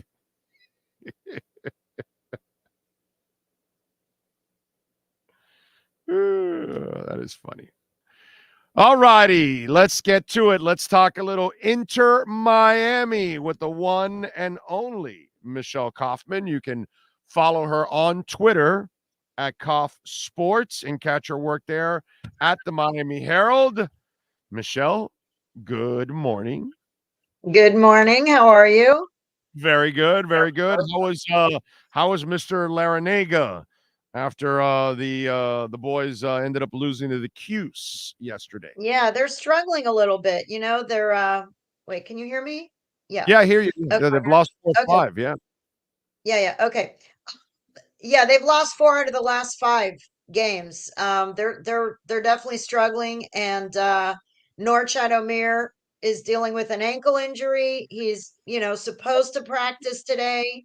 We'll see how he does. Wuga Poplar is also dealing still with a sprained ankle that happened just after Christmas, and he has not been the same. In fact, Coach L pointed out that he hasn't really dunked very much since then because his launching foot is his left foot, and the left ankle is the one is sprained. So he said even though he's playing and he's trying to power through it, he has not been the same, and he has not been flying up in the air the way he was before late December. So they're dealing with some injuries, and right now they're not where they were last year at this point. So they've got some catching up to do, that's for sure. Yeah, let's listen, I don't worry about Coach L. He'll be fine. He'll figure things out, and hopefully they can have a better showing against Notre Dame on Wednesday. All right. So let's get to the team that should be pretty damn exciting this year, and that is Inter Miami. Although I am worried how they've added so many games, and it's almost like a world tour, for Messi. It's not almost. It is a world tour. It's 24,000 miles. They're playing 7 games over 5 countries, and the countries are not near us. The countries are Saudi Arabia, Tokyo, Japan, and Hong Kong. So these are places that are not exactly next door to the United States. They're playing 7 games over 5 countries in a 2-week span. They've already lost Facundo Farias in the first game. He's out for the season with a torn ACL. He's going to have surgery. He's done for the year. So, it is risky. I think the biggest storyline to me going into this season is how the club is going to balance, or if they will find a way to balance, the money opportunities versus the goal of winning trophies. There's 2 goals at work here: the goal of making money and spreading the brand and selling lots of shirts and selling lots of Apple subscriptions and getting people to pay attention to MLS around the globe, which was the idea when they signed Lionel Messi and all his friends. The idea was this is now going to expand the MLS brand across the universe, which it has and which it will. But at what expense? That is the question. I really feel like this team, there's never been anything like it in MLS, even when Beckham came. There was a little bit when Beckham came, but this is about, the business side of Inter Miami and MLS versus the sporting side. How do those two sides coexist? How are they going to deal? And right now, the decision was to play 7 games over 5 countries with some guys who are in their mid to late 30s. So, we'll see. It remains to be seen, but it is certainly a concern going into this season. This preseason is like no other preseason that's ever been played by an MLS team. Is the league a little, I guess, bothered maybe or something that the preseason games aren't against their teams? I don't think so, because I think they want to spread the brand globally. Okay. And people are going to be tuning in to an MLS team. It's Inter Miami, but they are in essence an MLS team, even though it almost seems like they're their own. It's almost like they're the Harlem Globetrotters. You know what I mean? They're like a traveling show that happens to play in MLS. I don't know exactly how the MLS officials feel, or executives. I haven't asked them, but they probably have mixed feelings, because one of the things that league really wants is to have fans in Europe and in Asia and in the Middle East and in Africa and in Australia. They want fans around the world to take this league seriously. And they want other players around the world to take this league seriously. They want good players to choose to come here. And if people around the world can tune in on their Apple device anywhere in the world and see Lionel Messi, Luis Suarez, Sergio Busquets, and Jordi Alba playing in MLS, that's a great advertisement for the league. So, on one hand, I think they're probably happy that they're getting worldwide exposure. On the other hand, and Apple is in a $2 billion deal with MLS. So these games are going to be on Apple. These games in Saudi Arabia, in Japan, and in Hong Kong are going to be on Apple. And the Apple is in a $2 billion deal with MLS. So everybody benefits from these games. The only thing that doesn't benefit maybe is if these guys come back tired or worse, injured or tired before the season opener February 21st against Real Salt Lake. Yeah, and I saw that Messi played a half in El Salvador, so obviously they're going to pace him too, which is smart. All of them. All 4 of those guys played exactly one half, and then they came out. And yes, they will be paced. Clearly, the games that are in Saudi Arabia, Tokyo, and Hong Kong, those promoters paid a lot of money, and there are contractual obligations for those big name players to play. I don't know the exact number of minutes, but they are definitely going to play, because they're going to be contractually obligated to play by those promoters. Those promoters did not pay however millions they're paying, to see other players on the Inter Miami team. I won't name any names because I don't want to insult anybody, but they're paying to see Messi and friends, and then their teammates. So it's going to be really interesting to me. I mean, on one hand, the team will bond. This team is going to travel and be together more than any other MLS team. They're going to be on very long flights, like 16, 17-hour flights. They're going to be on really long flights together. They're going to be on the road for a full 2 weeks together, starting this Thursday. They're leaving this Thursday, and they don't come back till February 8th or 9th. So they're going to be together for a long time. That can be good for team chemistry. They're going to get to know each other really well. They're going to play games against some good players, including Cristiano Ronaldo, although, horror of horrors, he is injured right now. He has an ankle injury, I believe, and he is supposed to miss a couple of weeks. So he is questionable for the big showdown of Ronaldo against Messi, which was the one game that was, I'm sure, going to be the most viewed in the world of these 7. So it remains to be seen whether he'll play. But, they're going to play against some decent opponents. They're going to bond as a team. All of that is good. Certainly financially, It's good. They're going to make a lot of money. The teams and the league and Apple and Adidas and everything. Michelle, what did they The pay? question is, What did those what? people pay? What did they pay for those games? That's what I would love to know. What did they pay Inter Miami for? I Now, don't know. It's in the millions. I mean, it's in the million. I don't know exactly, but we're talking many figures.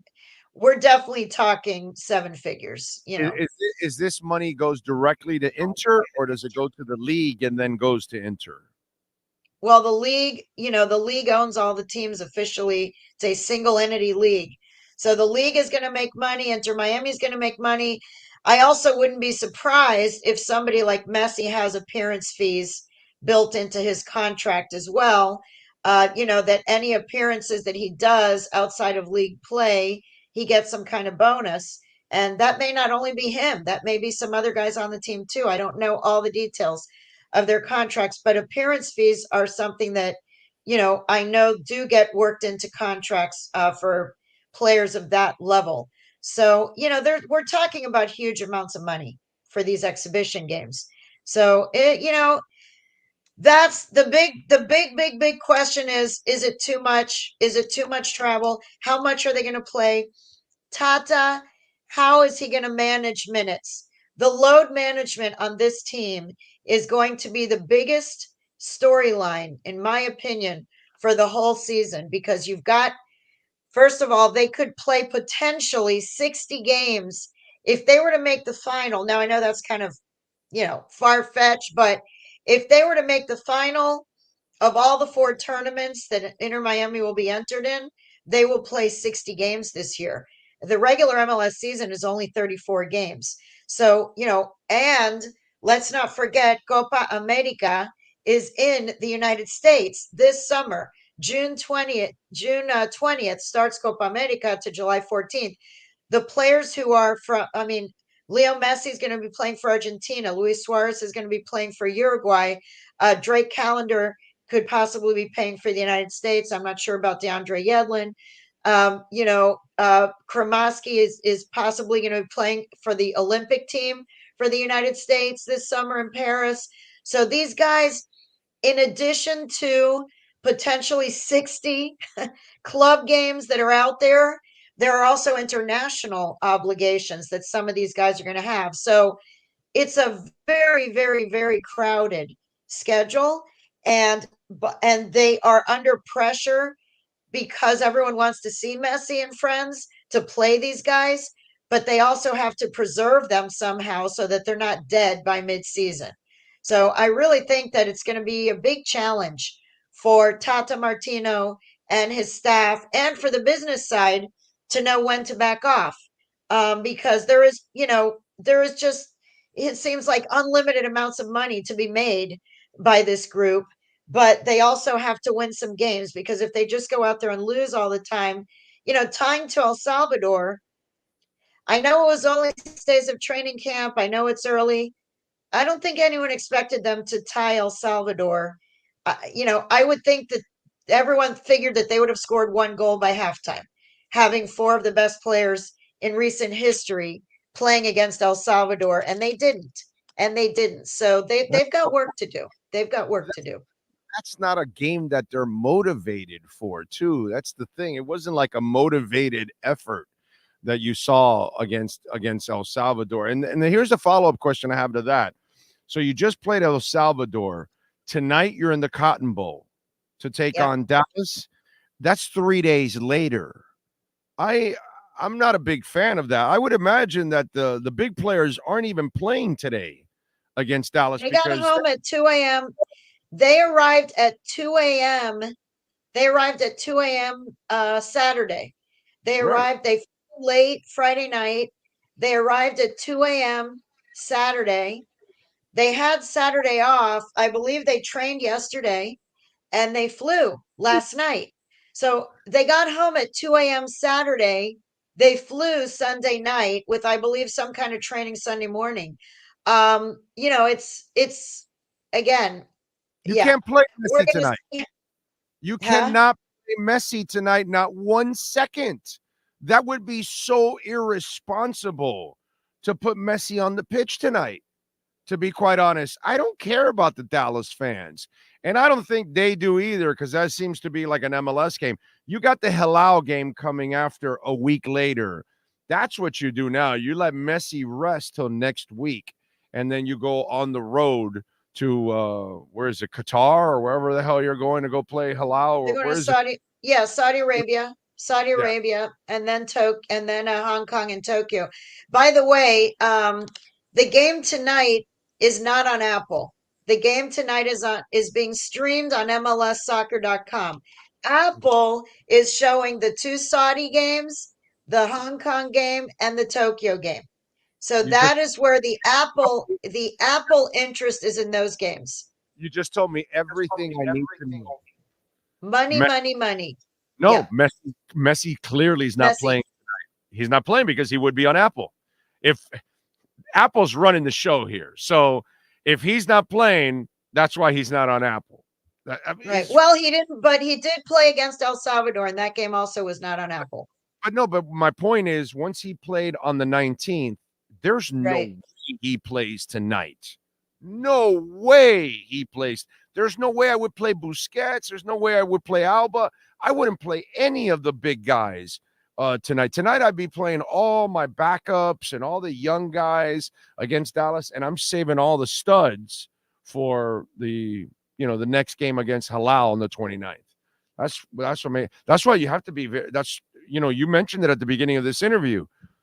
They've got to be very careful how they pace these guys, because I mean, there's a lot on the line here. You need to win, because it's not going to be a good look for you either if you're not winning an MLS Cup at the end of the year. Not only is it not a good look, they doubled the prices of season tickets.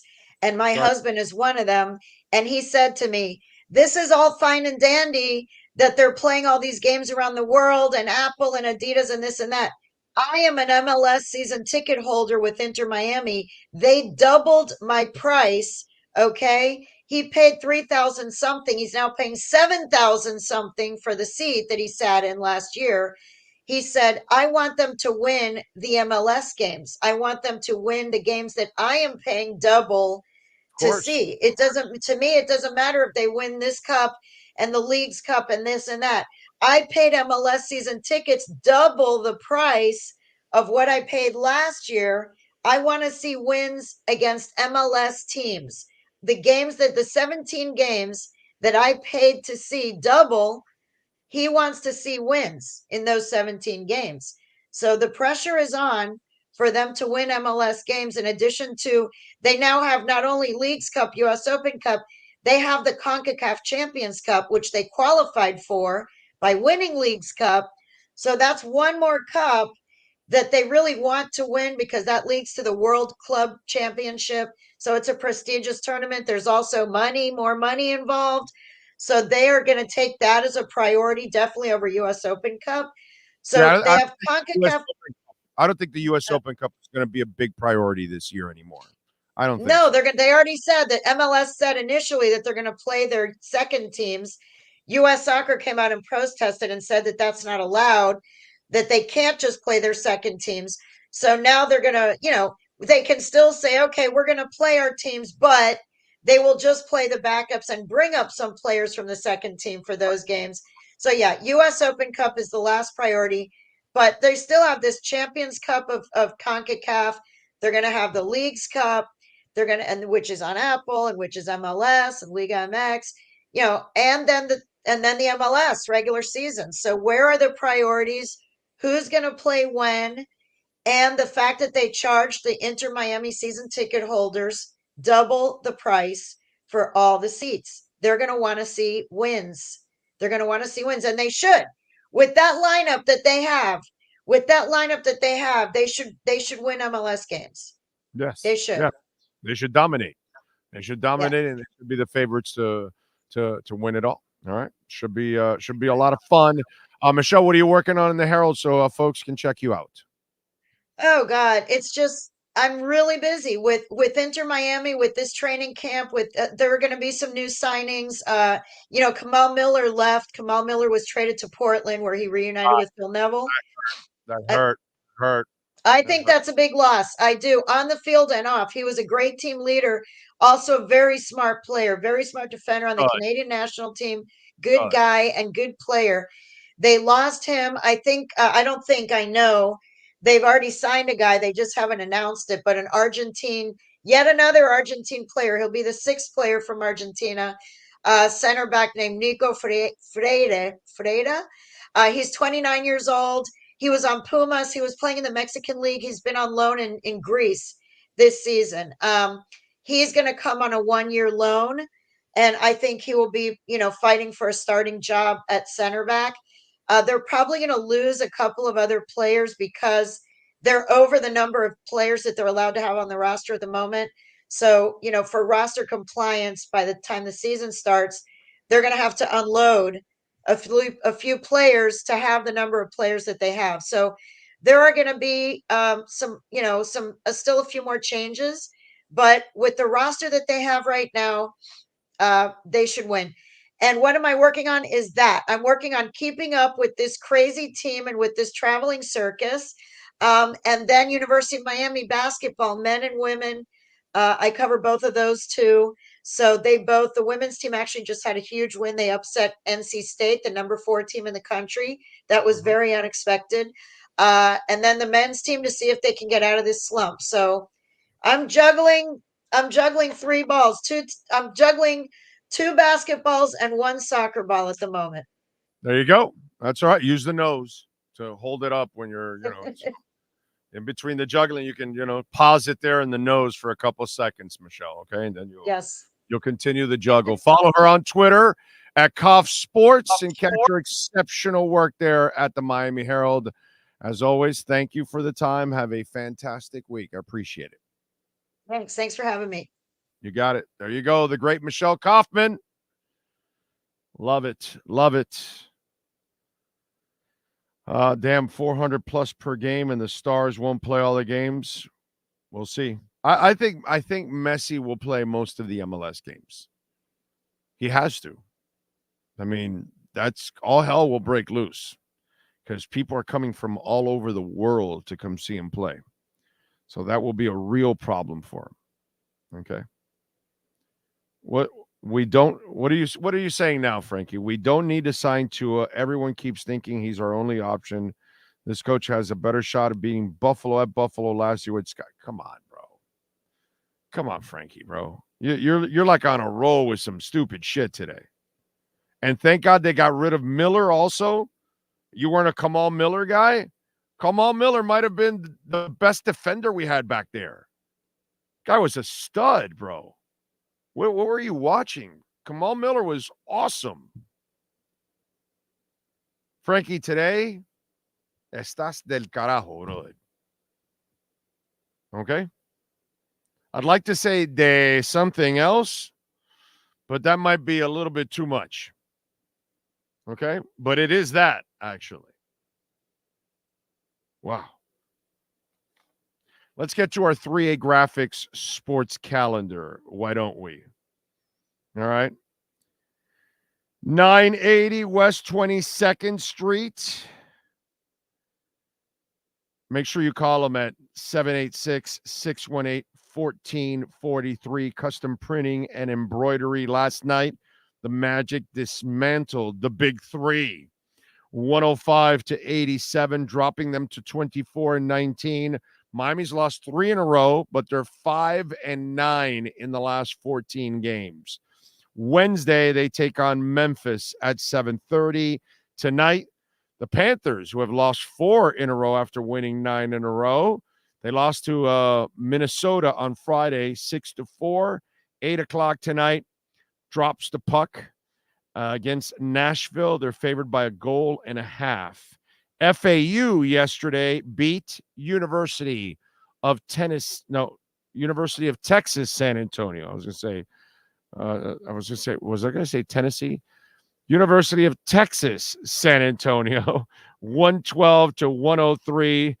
John L. Davis, baby, with 34 points. Elijah Martin had 26. They improved to 15-4, 5-1 in the conference. They visit Rice on Wednesday at 8 o'clock. The Cuse handed Miami a 72-69 loss. Miami has lost 4 of their last 5 games. They're 3-4 now in the ACC. They are struggling. Matthew Cleveland had 16 points and 12 rebounds. Nigel Pack had 19. They've got Notre Dame on the road on Wednesday at 7 o'clock. Notre Dame does suck. They're 7-11, so hopefully they can get back on track. Saturday, Nova Southeastern defeated St. Leo's 116-74, improving to 14-2, 8-2 in the Sunshine State Conference. Shane Hunter led the way with 18 points and 6 rebounds. Mike Moore added 17. Saturday, they will take on Rollins College and start that streak all over again. Visit 3A Graphics Sports Calendar. Visit 3A Graphics Custom Printing and Embroidery. Tell them that Big O sent you. They will take care of you.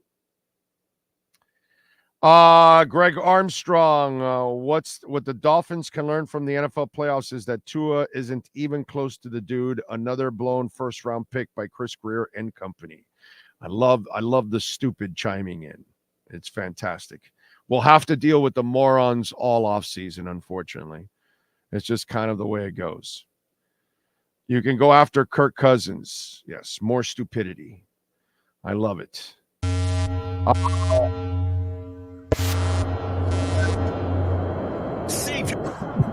Yeah, that's it. Yeah, because it's not a chat, but it's not a stupid chat. It was just stupid. Anyway, definitely need competition for Tua. And who would that be? Another stupid comment. What competition are you going to bring in?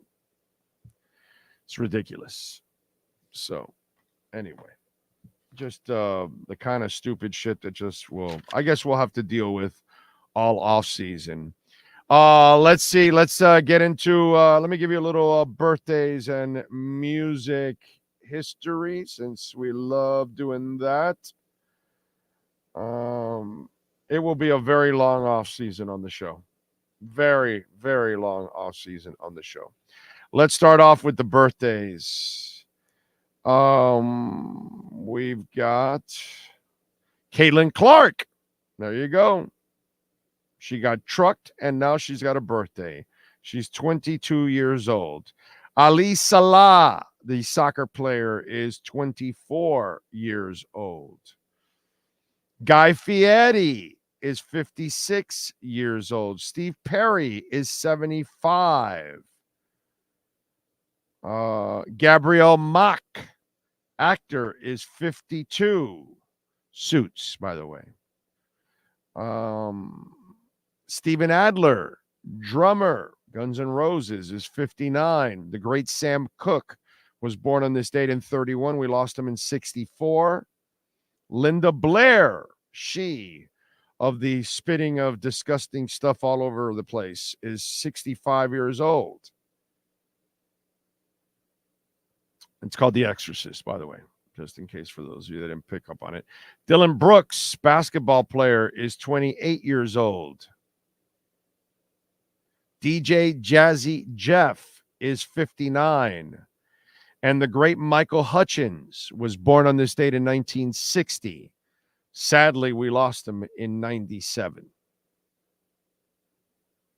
That is one of my regrets, man. I never saw InXS live. Hate that I never saw InXS live. Music history. Today, in 1972, Don McLean's album American Pie, My Miss American Pie, started a 7-week run at #1 on the charts. The record was dedicated to Buddy Holly, a childhood icon of McLean's. In 72, David Bowie came out as bisexual in an interview with British music newspaper Melody Maker. In 77, Wings went to #1 on the album charts with their live set, Wings Over America. Would have loved to have seen Paul McCartney in Wings. Never got to see that. That would have been really cool. I was a little young, but that would have been a really cool thing in the 70s to see Paul McCartney in Wings. In 1990, Guns N' Roses guitarist Slash used profanity numerous times on live television while accepting an American Music Award. In 93, Metallica kicked off their 77-date Nowhere Else to Roam world tour at Wings Stadium in Kalamazoo, Michigan. And that, my friends, is what happened today in Musica history. Couple of other things in music. On Wednesday, you can see Lou Graham if you live in Fort Pierce or in that area at the Sunrise Theater. Lou will be back at the King Center in Melbourne on Thursday.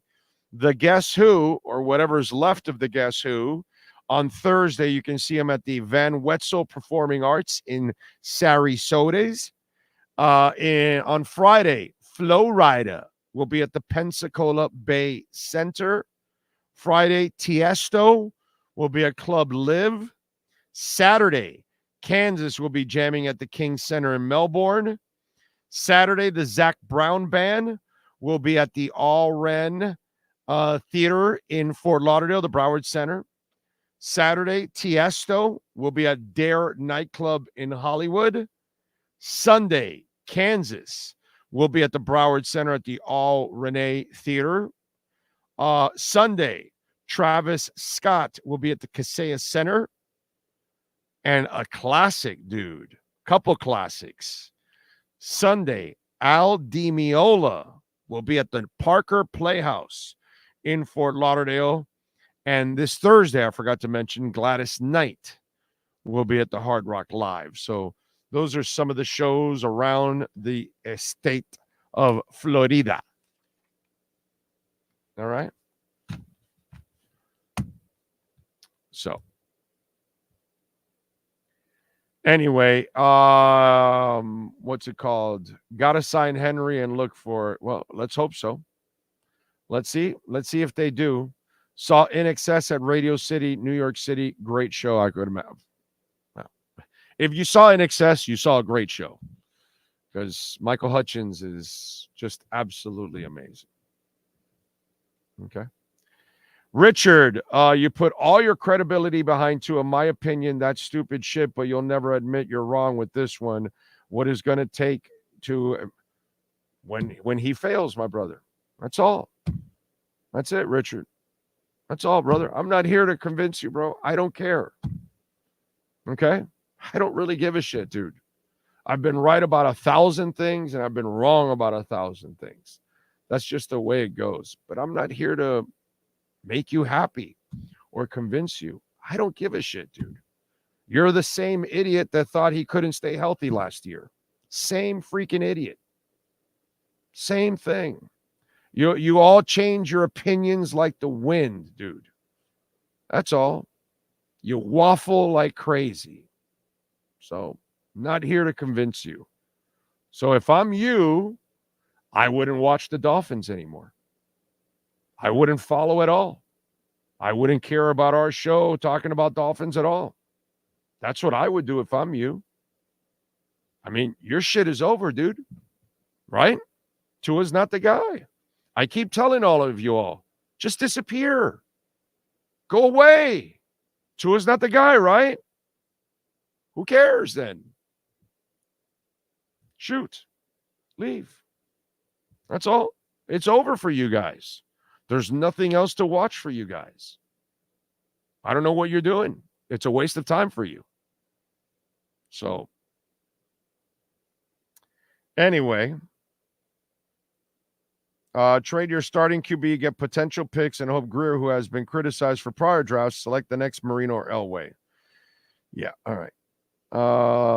Chad says the reason why they will pay Tua is because Greer is dying on the hill. If they pay him, it won't be Greer's problem.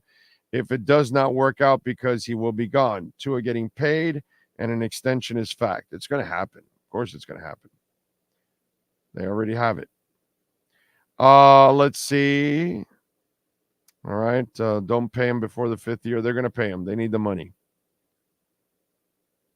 So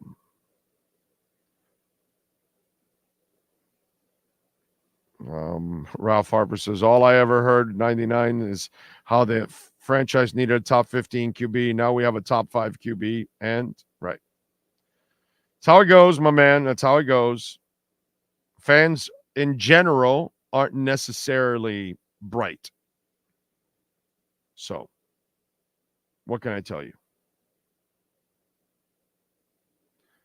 I'm used to the Dolphins blowing it at the end of the year, so they don't hurt me anymore. You've been a fan for 35 years. You can't get hurt.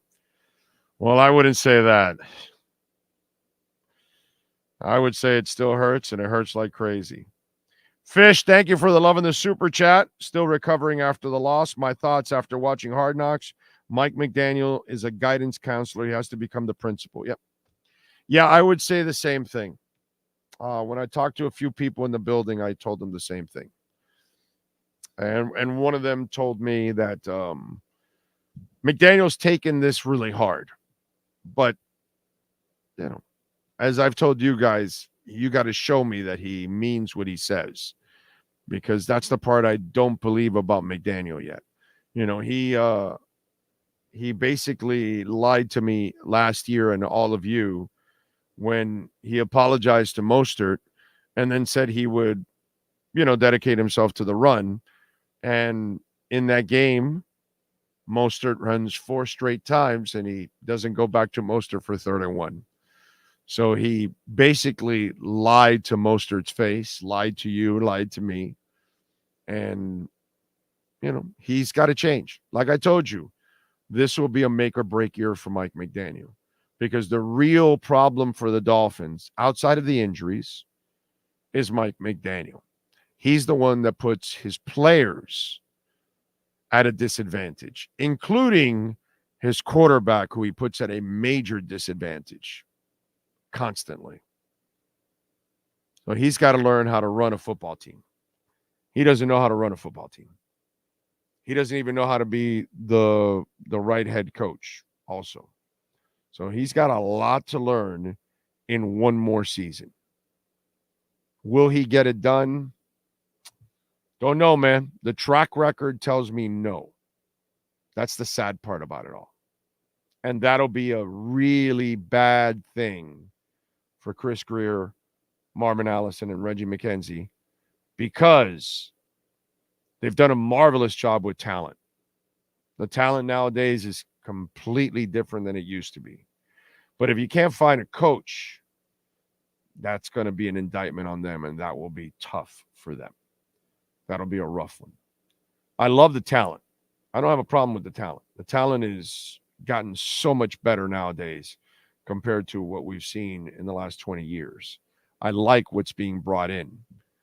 I just don't like the coach right now. I don't think he understands how to put it all together, as I've said many times. So we'll see.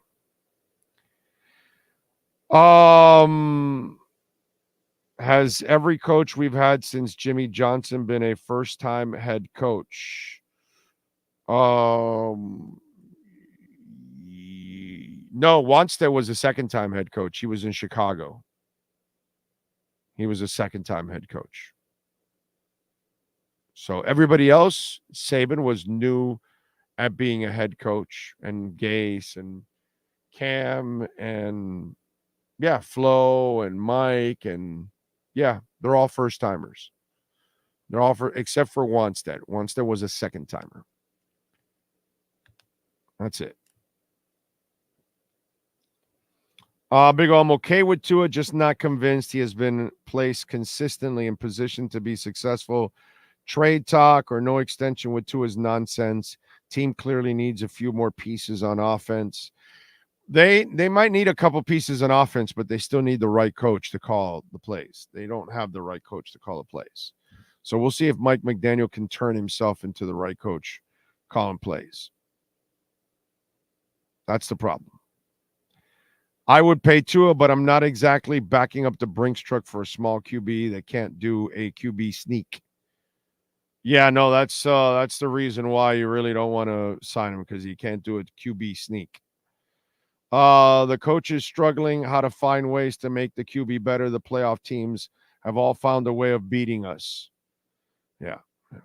More nonsense from you, Frankie. You're on a roll. McDaniel is the problem. Too much focus on the wide receivers. Last 4 teams, Ravens, KC, San Fran, Detroit, have pass catching tight ends. I already mentioned all of that, Daniel. You're already talking about stuff that I've already mentioned. Short passing game, no tight ends. They don't throw enough to the backs. They don't run the ball enough. There's a lot of things that McDaniel doesn't do around Tua. But hey, let's just throw every ball to Waddle and Tyreek, because that's a fantastic offense. That's a fantastic offense. That's the way you do it. I want to be Tanner Conner and Braylon Sanders when I grow up. Both guys will be headed to their 3rd season with the Miami Dolphins in the 2024 season after signing futures contracts.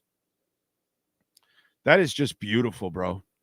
These guys were in college for at least 3 to 4 years, hanging around, playing football. I don't know if they graduated or not. I don't really give a shit. And now they're going to go into their 3rd season. We don't know if they're going to graduate or not to become real, NFL football players. They've crapped their pants every time they've gotten an opportunity. But somehow or another, Mike McDaniel must love the hell out of Tanner Conner and Braylon Sanders. Tanner Conner so far is only known for dropping passes. Braylon Sanders is only known for cutting off a route that would have ended up in a touchdown if he would have just kept going against the Buffalo Bills. That's what these two guys are known for. And they're also known for being the guys that know how to hang around a football team and contribute absolutely nothing. I don't know if they'll make it through the entire 3rd season on the practice squad, but if they do, they are my heroes, because for the last 7 years, they've just been clowning around playing football. That's just beautiful, dude. That is just beautiful. The question is, can Tanner or Braylon pull off a 4th year? If I'm talking about this next year, that will be impressive. Okay? That will be impressive. Changes are a-coming this offseason, folks. Ogbah's gone. X-Men's gone. Probably Jerome Baker. Those are the easy ones. Christian Wilkins, I've been telling you, is going to price himself out. He's gone. Robbie Chosen, of course, and Tyler Kroft and Jeff Wilson. Raekwon Davis. Obviously, Justin Houston and Ingram and Bruce Irvin, the old guys they added at the end are gone. But the one thing that I was looking at is Jalen Phillips, Bradley Chubb, Andrew Van Ginkel, Jerome Baker, Isaiah Wynn, Connor Williams. I mean, these are devastating injuries. I mean, franchise-altering injuries. Sure, Eric Ezukama was there, but that's not franchise-altering. The other guys I mentioned, that shit is franchise-altering. It's amazing. And I know that, fans won't allow themselves, some won't allow themselves to kind of show a little reasoning for what's actually going on. Whether, for me personally, obviously very disappointed in Mike McDaniel. His team makes too many mistakes. His players don't show enough focus, constantly with penalties, drop passes, penalties, pre-snap penalties, whatever it is. The coach himself is not prepared constantly, plays coming in late, setting up the offense for failure, all kinds of stuff. There's a lot of those things that I'm bothered by.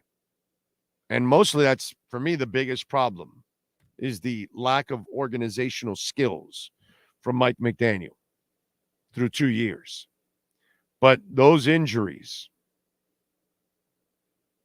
you can't compete with your best pass rushers out. You just can't. And the amount of injuries they had on their offensive line this year was just ridiculous.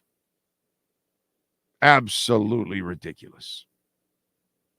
It was the kind of the amount of injuries that it's hard for anybody to have even the kind of success they even had.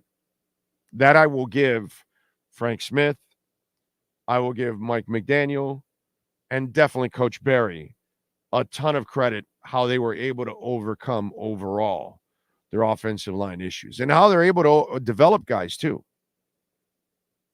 Because Kendall Lamb deserves some love.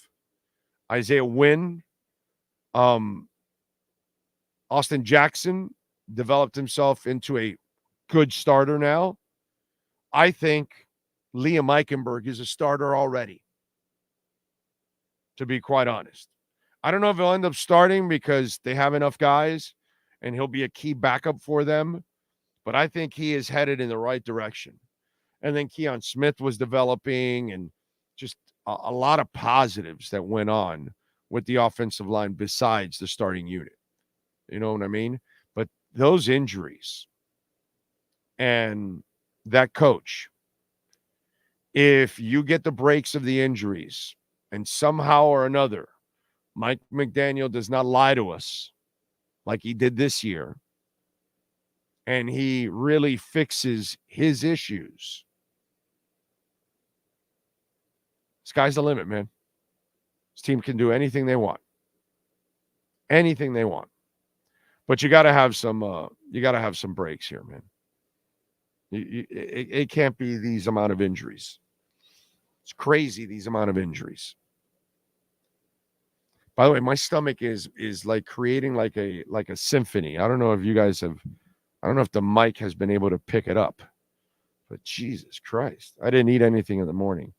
And my stomach is like letting me know, like, yo, fat guy, you need to eat something. And I'm like, yo, I'm trying to fast here, dude. Trying to put it off for a little bit. That's kind of, how we've lost a couple pounds. Trying to fast it, baby.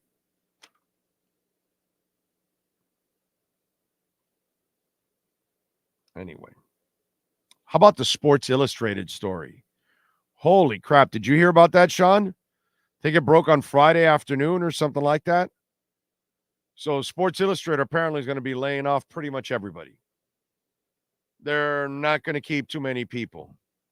I know one of our guys, Matt Verderame, he tweeted out that he's going to survive for now, because who knows what the future for Sports Illustrated is.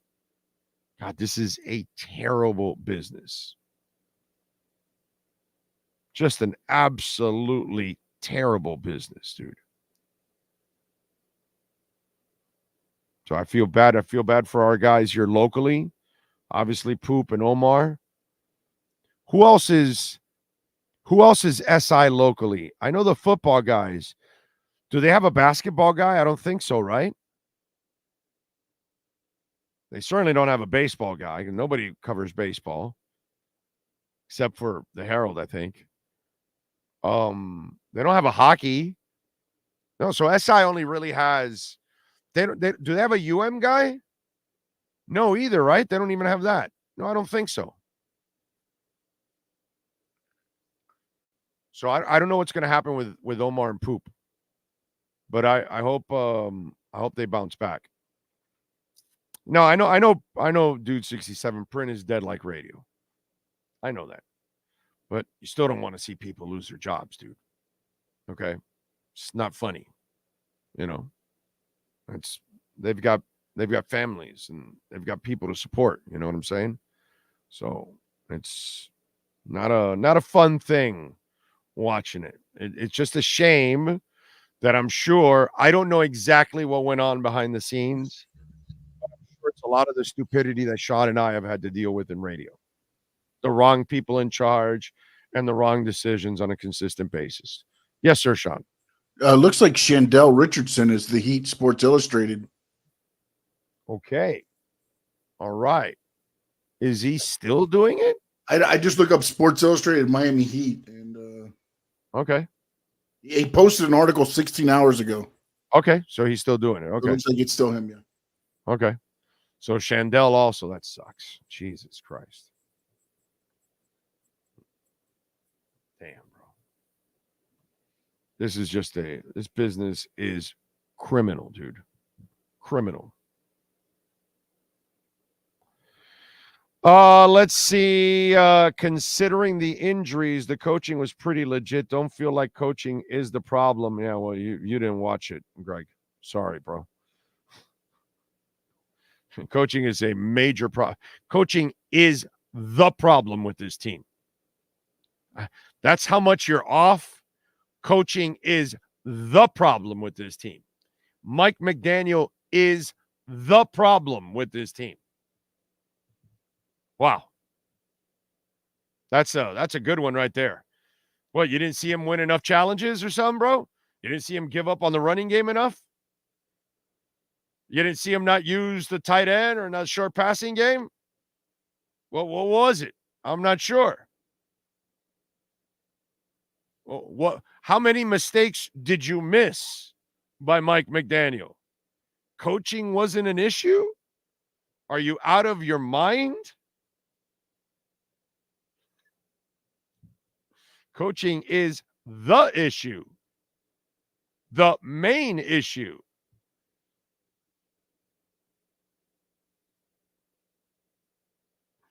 That is fantastic. I haven't read a magazine in 10 years, so I get it. It's sad, but everything is digitized nowadays. Yes, it is. Yes, it is. It's also full of hot garbage writers. Well, yeah, there are a bunch of hot garbage writers. Yes. I'm not saying that about Poop or Omar. Both guys do an excellent job, even though I could disagree with both those guys on several things, but they do a great job.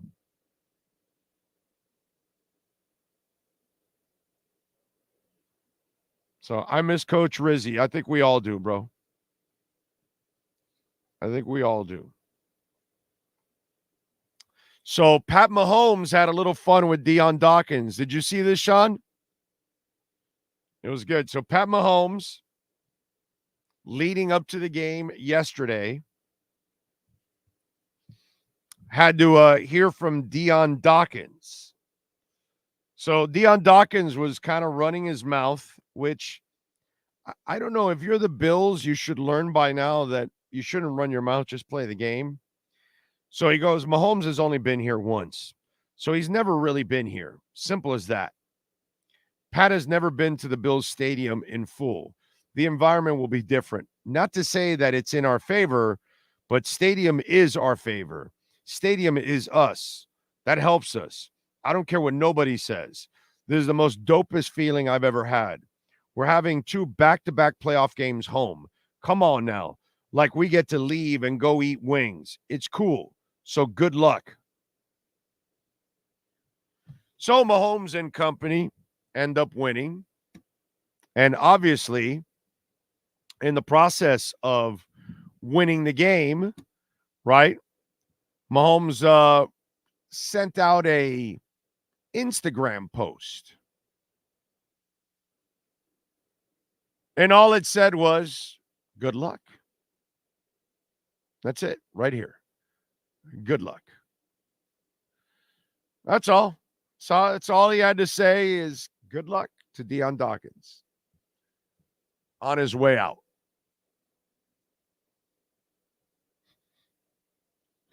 That is fantastic. Not the guy you really, why do you want to pick on Michael Jordan? Why? Connor McDavid, whatever you want to do. Whoever you want to pick. Want to piss off Jim Brown? Is that really what you want to do? Does that make any sense? Really? Let me just talk shit to Cody Bellinger. Because, he's not going to make me pay. Let me just rip young Albert Pujols. Let me make fun of his English. Like, why? It's Pat Mahomes. It's the best player on the planet. Okay? Nobody is a better football player than Pat Mahomes. He is the best. He's been the best football player in the NFL for the last 3-4 years, correct? Brady might have been the GOAT at the back end, but Pat Mahomes is the better player. Last 3-4 years, right? Why? What do you need to do this for? Yeah, we're playing Derrick Henry this week. Let's just, I'm going to call him Tiny all week long.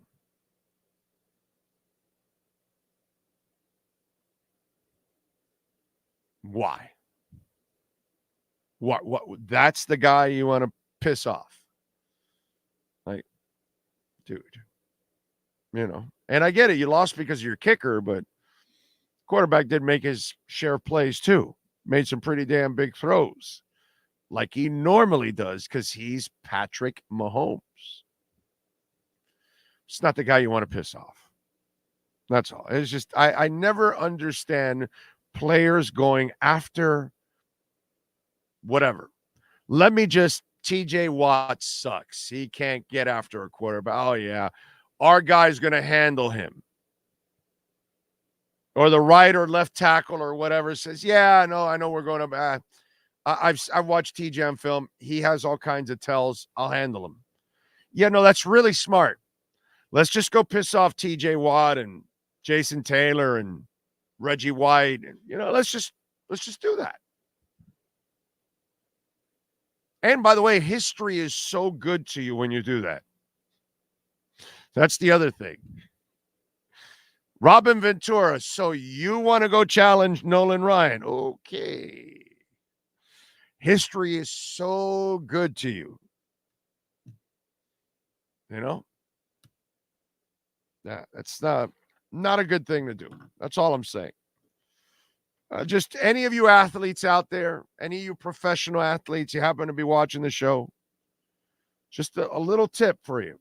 Take it from a 57-year-old man that's watched this mistake over and over and over again for decades now. Do not ever challenge.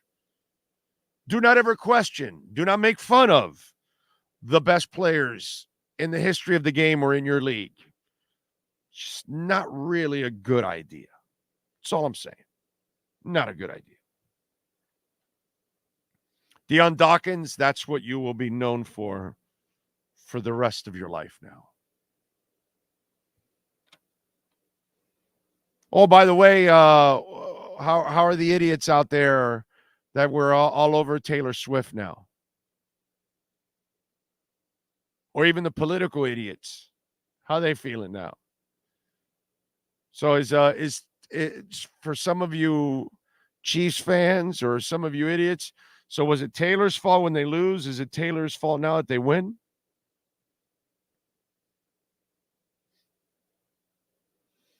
And by the way, Jason Kelce, Sean, I just thought of you the entire time, every time I saw Jason Kelce. That's it. I just thought I saw Jason Kelce and I said, Sean Stanley. I'm like, Sean Stanley would be doing that. That's Sean Stanley right there. And if you think I'm joking, by the way, I'm not joking. Okay? The man walks around in a T-shirt in New York City while it's snowing.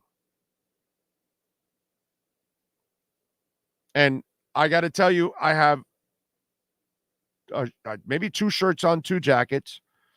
And I would turn a corner and then you get that wind and I'd be freezing my ass off. This dude is walking around like, ho hum, this is awesome. Like nothing. So you saw Jason Kelce shirtless and flexing. That, my friends, is Sean Stanley in frigid, cold weather. Can't explain it. And he's more impressive than Jason Kelce because Jason Kelce lives in Philadelphia, went to Cincinnati, lives up north. So he's kind of used to it. This guy lives in the heat and humidity and the humid South Florida weather, and can walk into frigid temperatures with nothing on. T-shirt, wife beater, no shirt, and he's laughing. I've never seen that in my life. I'm sorry. I've never seen that in my life from someone straight. Caveat's got to be in there because most of the people that I always see shirtless, they're liquored up to hell. Okay. Sean doesn't even drink a drop of alcohol. Not even a drink, a drop. All right. Never seen him with a drink. Been around him now for 3-4 years. How long we been around each other? 4 years now? 4 years. Never seen him with one drink. It's nuts. Bitcoin went up a little bit, 40,595. Not bad. Not bad. All right. What else do we have going on?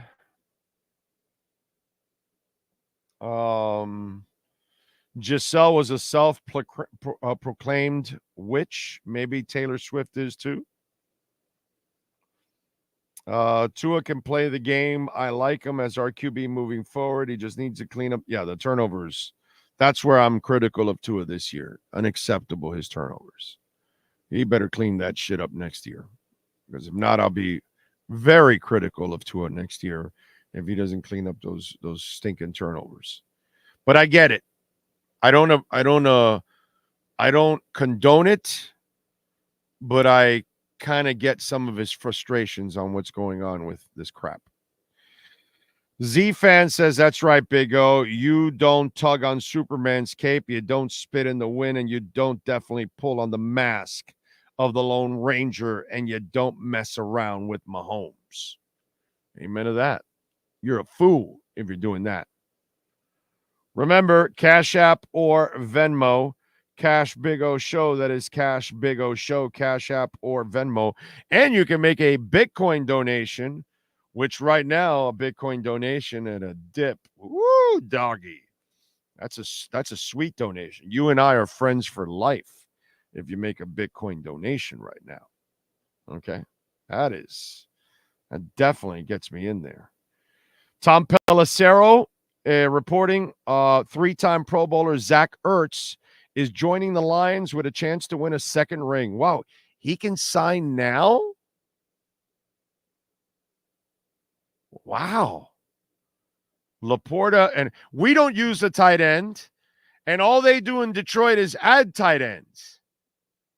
It's interesting. And how about Zach Ertz? Yeah, I'm going to wait. I don't need to sign now.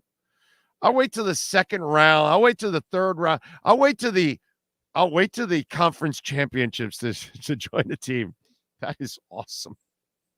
I was going to ask you, do you think that was like they already had a deal made and they just announced it now, or maybe do they have to sign before the? It can't be, because you don't know if they're going to be alive at this point. That's true. You know what I mean? So you can't. I just sign somebody without injuries, I guess. I guess they have to lose somebody, though, off the roster. If you bring him up, you got to bring somebody down. So I guess that's the way they look at it. They're just like, well, somebody's going to have to do. I'm sure the last tight end on the roster will get cut. No big deal. No big deal. But also may tell you that Laporta might be a little banged up. Who knows? Not sure. But Laporta is good, bro. God, he would have looked good in the Dolphins uniform. They were on target here. They were on target here. They wanted him. I can tell you that for a fact. Okay? I can tell you that for a fact that they wanted Laporta here. And it just didn't work out. They're going to get that tight end this year. And then maybe you can develop the other kid behind him. You know, the Hill kid. Because, come on, Smythe is Smythe. He's not going to ever be anything special. He can be a solid 2 or a 3 for you, but he's not going to ever be a playmaker, pass catcher, an absolute threat. Put it that way. So Campbell loves tight ends. He was a tight end when he was our head coach. He was using a lot of tight ends. He loves tight ends. Everybody uses tight ends, bro. San Francisco uses tight ends. You know, that's kind of the idea. You use the tight ends. It's just McDaniel that is somehow or another, you know, not using the tight end enough. Can you imagine signing Ertz while Usher is performing during the Super Bowl? Now, that would be cool. I don't know how. I think he was allowed because he was released before the regular season started. And I think maybe it's something about being a vested veteran or some bullshit like that. I'd have to look it up. But I didn't know that once the playoffs started, I thought you were done. That's where I was wrong. Because when I saw that, I was like, wow, you can sign after the playoffs already started. I thought you could sign the week leading into the playoffs, and then once the playoffs started, the rosters were set. I didn't know that you could add somebody during the playoffs. That's a new one on me there. Okay. Rooting for Campbell, another miss by the Dolphins. Nah, low feet. Was Campbell ready to be a head coach when he was here? Could he build a staff at that moment? He went for several years to coach under Peyton to kind of learn. I mean, some of you say some of the dumbest shit in the world, and you don't think it's like the whole thing with Jordan Love. Do you think if they draft Jordan Love with Flo, that Jordan Love, he might not even be in the league anymore at this point? Because they would have thrown him to the fire right away, and he wasn't ready. And he wouldn't have had an offensive coordinator. He wouldn't have had a running game. He wouldn't have had the things he needs to succeed. And Flo would have set him up for failure. And he would have never at least accomplished the little that he's accomplished up to this point in the one season he's played. You know, some of you, like, you don't live in reality. Dan Campbell wasn't ready to be a head coach 10 years ago when he was an interim here. Because it was close to 10 years, right? When was he here? It's pretty close to 10 years. Because he's been there, what, 3, I think? And then he was in New Orleans for a bunch of years. So it's been 10 years probably since he was an interim head coach here. He wasn't ready. Just like the Jordan Love stuff. What you're seeing with LaFleur and the Green Bay Packers, you would have never seen 4 years ago with Miami, because it's not the same scenario. And certainly not the same coaching, which all makes the difference. That's why when you look at Steve Young in Tampa and Steve Young in San Francisco, it's different. When you look at Dan Marino under Shula and under Jimmy Johnson, a world of difference. You look at Tua under Flo and under McDaniel, a whole world of difference. Coaching matters. It affects what your players can and can't do. And McDaniel's not even a finished product, but he's still light years ahead of that moron Flo. Your environment, that's why the movie Trading Places is funny, but there's a lot of truth to it. Because the environment you create around someone will influence on who they will become a lot of times. Not all the time, but a lot of times.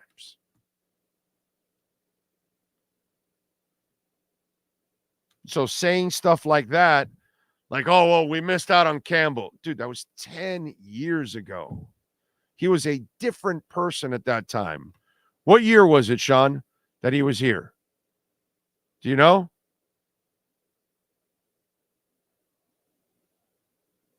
I mean, come on. It was a long ass time ago. You got to put things in perspective and and reality. It's not, everything is not, you can't measure one thing equally compared to something else. Just can't. Yes, sir. He was interim coach in 2010. Then he stayed. Oh, wait. Oh, no, sorry. Coaching intern. I'm sorry. Hold on. Coaching intern in 2010. Then he was the interim coach in 2015. There you go. So, and he was tight ends coach from 11 to 15 with us. Then the Saints from 16 to 20. And then he got with the Lions. I was off by 1 year, 9 years ago. Completely different person at that point. He could not build a staff. He could not do anything at that point. It's just some of you come up with some shit that just doesn't make any sense.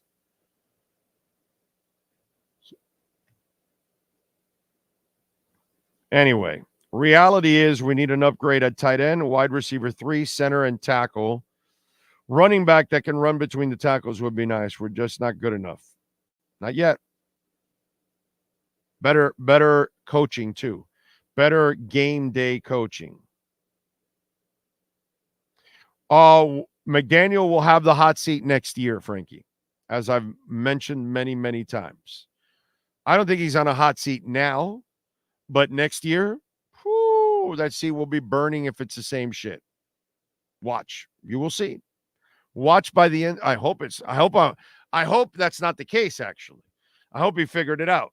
But if next year resembles the last 2 years, where you flounder at the end and you're inconsistent with everything you're doing on the sidelines, hot seat, fired. Guaranteed. Can't put McDaniel on a hot seat now. But I can tell you, next year, doggy, it's going to burn next year if it continues. Okay. Let's see. Thank you, Steven. Hope you had a great weekend, too. Sam, I am. It's been done before. Pittsburgh signed the guy after the championship game and put him on the roster whom they previously cut in training camp, and Chicago did it for Jeff Fisher. Nice. I didn't realize that. I thought after the playoffs started, you were done. I never realized that. That's pretty cool. Look out, Brooklyn Rob. Thank you.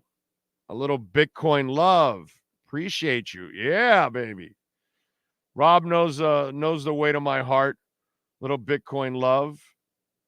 Thank you, thank you, thank you. Very nice of you, sir. Appreciate you. What else do we have? And wait a minute. Hold on a second. And he said, I'm loading up here is a piece today. There you go. Yeah, you should be loading up, dude. This is a great day to load up a little bit on a lot of altcoins and a little Bitcoin, especially for you newbies that just got in the last month or two. This is a great time to take advantage. This is going to shoot to 50 right away. There's going to be a quick turnaround here in the next, I would say, week or two, because I don't think the grayscale dumping can go much more than another week or two. Okay. Maybe this week is over and then next week we start, riding. So take advantage, because if not, if you don't, you're going to regret it. That's all I can tell you. And I'm not a financial advisor by any stretch whatsoever. Hateful Steve is in the house. What teams would be trying to get Tua right now if the Dolphins were looking to shop him? First of all, I would not be shopping him. I don't do silly hypotheticals. That's ridiculous. So I don't waste my time with dumbass subjects, Steve. Why am I going to do that? They're not trading Tua. Tua is the best quarterback we've had here since Marino, and Tua is not the problem. The short-sighted people like you, Steve, think Tua is the problem, but you don't get it, so I can't help you, my brother. But you're lost on many fronts, as we've already gone through those conversations. So I'm not surprised since you're lost in other fronts way worse than this. So the fact that you didn't understand the game of football or the quarterback position, yeah, it's not surprising, Steve. It's not surprising at all. But I appreciate the Venmo. Remember, Cash App or Venmo. It's Cash Big O Show. That's Cash Big O Show. And you can make a Bitcoin donation also, like the great Brooklyn Rob did, which we love, a little Bitcoin donation. Love it. Why do we keep saying the best QB since Marino? This is not the land of the blind where the Cyclops being is king. Well, but that's the facts. You've had a lot of terrible quarterbacks, and you've only had one really good quarterback since Marino, and it's Tua. You've only had one quarterback that has been in MVP conversations. You've only had one quarterback that leads the league in passing percentage, yards, whatever it is. Okay? And that's Tua. So, yeah, it's the only reference point you have. Now you've got to start getting some other things that are better than they should be. We need something as good as Keith Jackson was, is what we need. I'd like to say the best tight end since Randy McMichael. Okay? But I can't say that right now. I don't have an athletic mofo like Randy McMichael work in the middle of the field.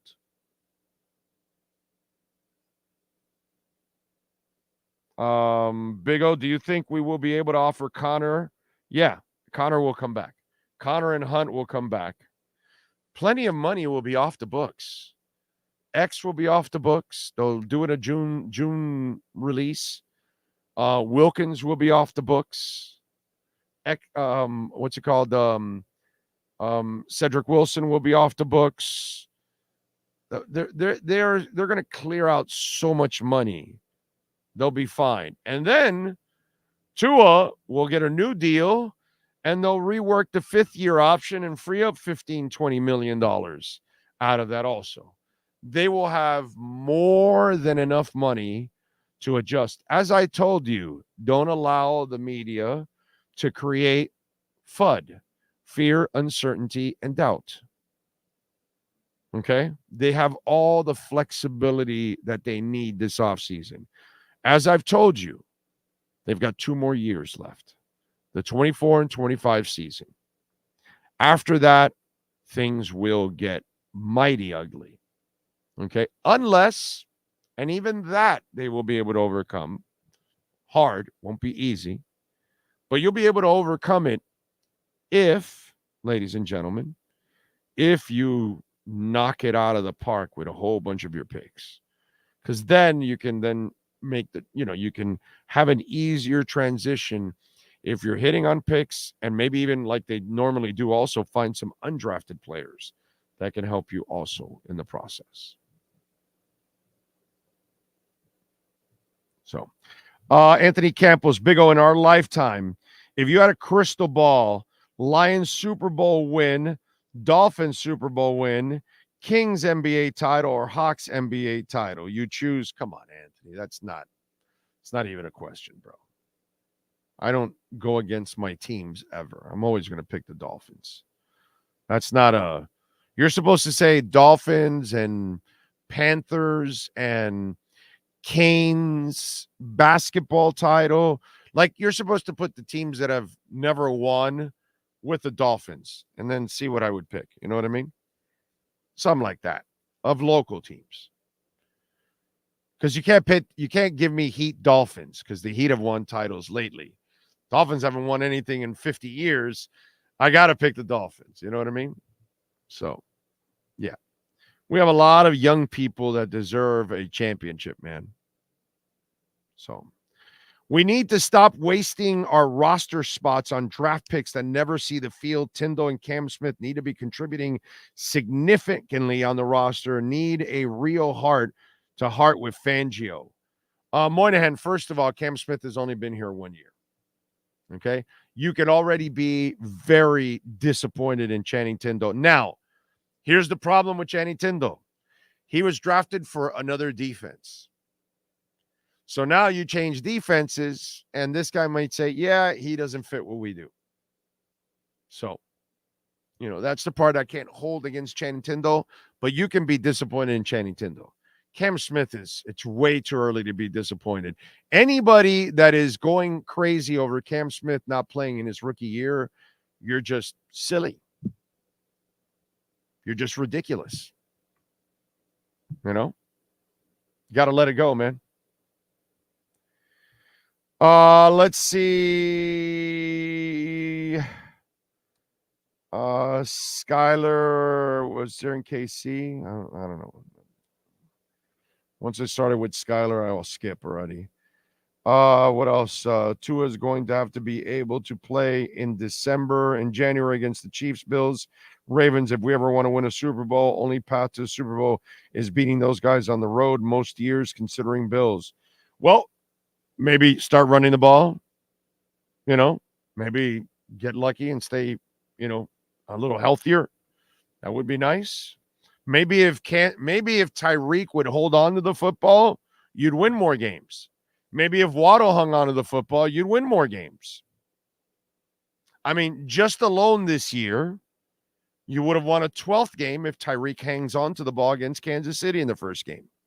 He lost the game all by himself. The guy Tua that you say, he put a beautiful bomb into Tyreek's hands, and he dropped it. That was points. But you could conveniently forget about that, right? Of course. It's all good, bro. It's all good.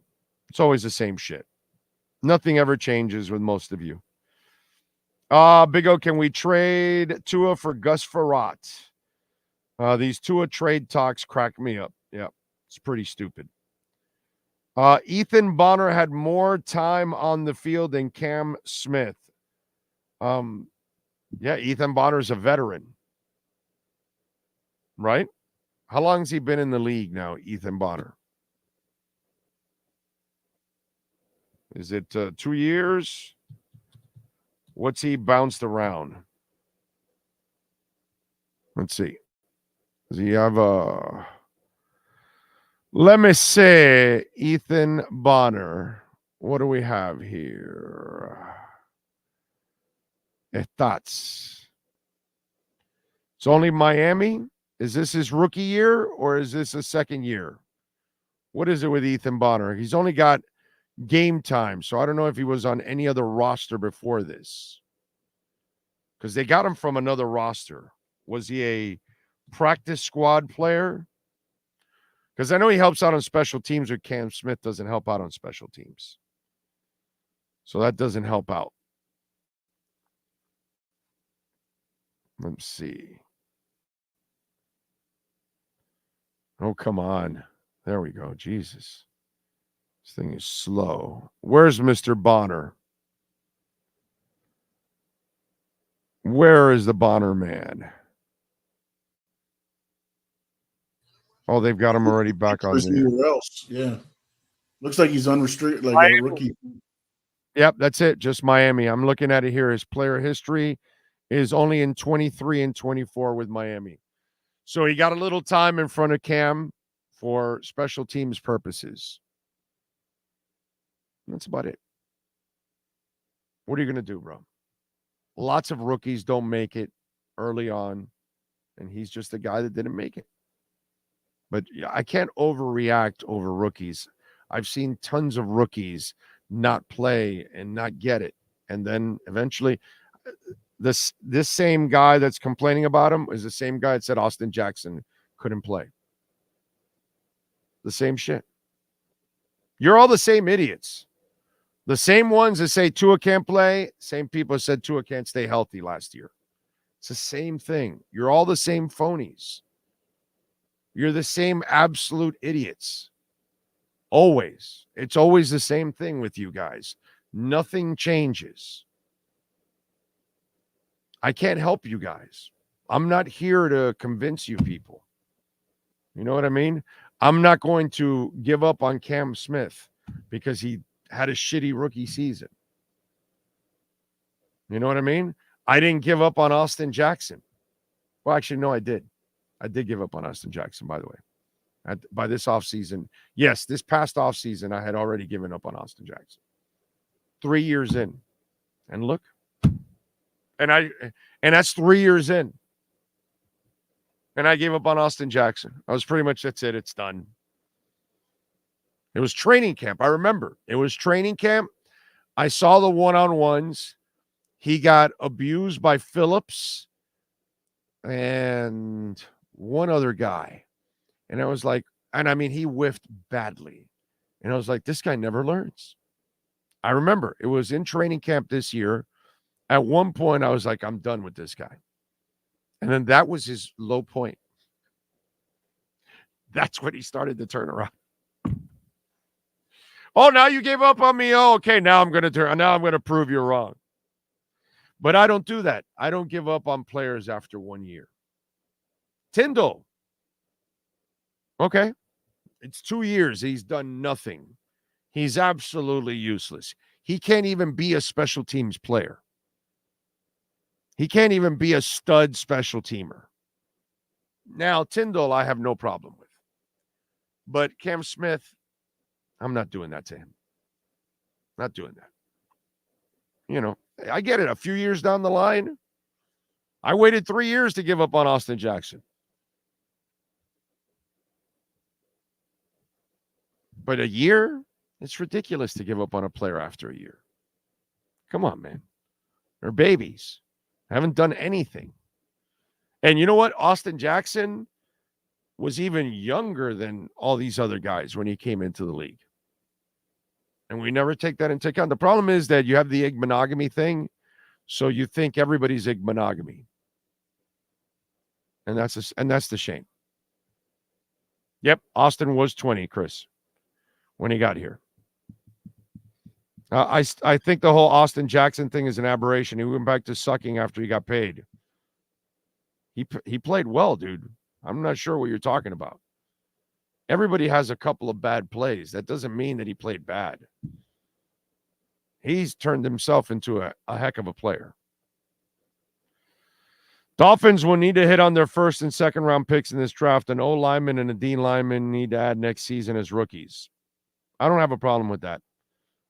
You should add an O lineman and a D lineman every year. Somewhere in the draft, you should add, at least in the first 4 or 5 rounds, you should add an O and a D lineman in your first 4 or 5 rounds. Every year. Load it up, man. Every year, add a hog. That's what I would do. Man of 1,005 holds says the people who don't want Tua want Mac Jones. Yeah, no, they want Mac Jones. I'm telling you, the same people that didn't want Tua thought he couldn't stay healthy last year. It's the same people. Same exact people. Nothing's changed.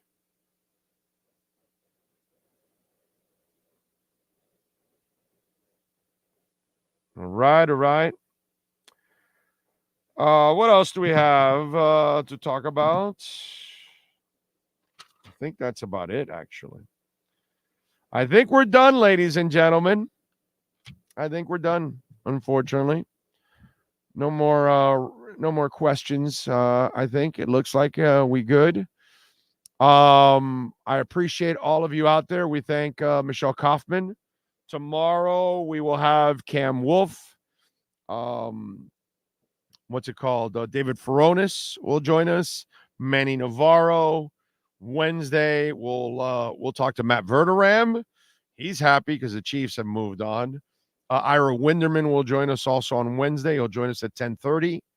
So got a couple of things coming. Wednesday also will be at KSDT CPA.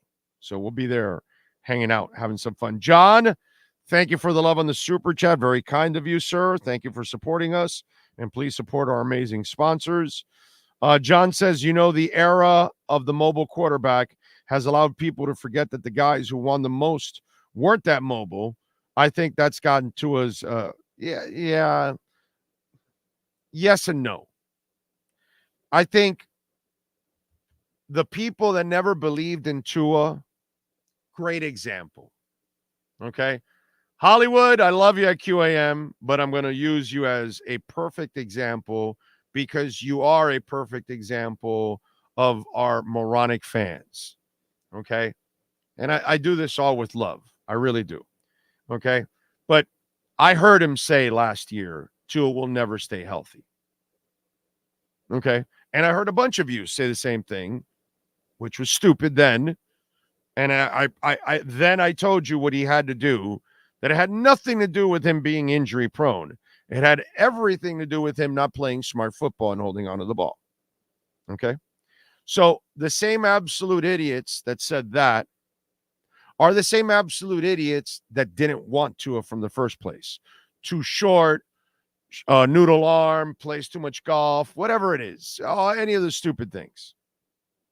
So then now the mobile quarterback, okay, which the mobile quarterback named Lamar and named Josh Allen has to be the mobile quarterback because they aren't accurate quarterbacks from the pocket on a consistent basis.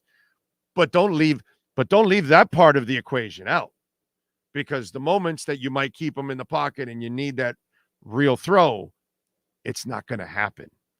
But that's all right. No problem. Don't worry about it. It's all good, because I get the agenda. I know where you're coming from. You didn't want the guy in the first place for whatever stupid reason. So you clamor and hang on to every stupid little thing you can.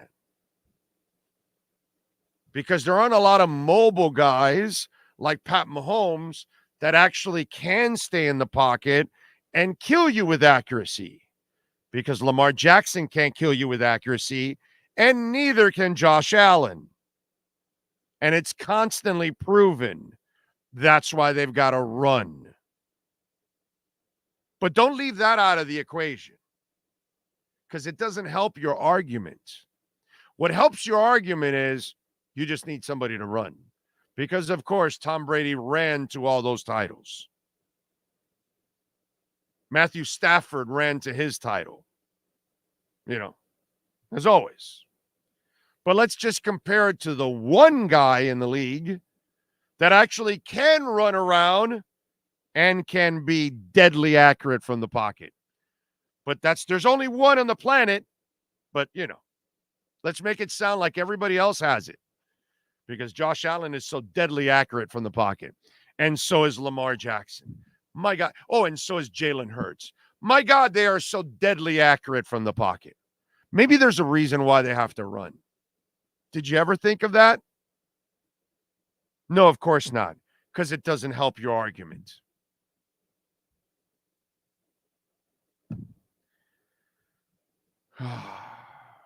Yes, Frankie. What are you gonna? What dumb thing? You're on a roll, so there's no way this one has any intelligence. But thank you for the super chat. Just because Tua stayed healthy this season does not mean he won't get injured in the future. I hope he doesn't, but just saying. Frankie, did you listen to me? Did you pay attention? You just ignorantly send something in. Anybody can stay healthy. But why do you think I think he's going to stay healthy now, Frankie? What kind of football is he playing, my brother? Is he not getting rid of the... Are you telling me he's going to go back to holding the ball for 4 or 5 seconds? Okay, then yeah, of course he's going to have an injury right away. Right away. Any quarterback can get injured, Frankie. But what Tua proved was, if you get rid of the ball, just like Drew Brees, you'll live forever. Just like Joe Montana. Just like Tom Brady. Just like Peyton Manning. All of these statues that got rid of the football, and they lived to have a great career. You didn't listen, Frankie. You just went off because you have an agenda. You're dying to get out on your agenda, and we'll stop you in your tracks right away. Right away. Because you don't listen. You don't listen. You just type away and send it, and you don't listen. We love you, but you don't listen.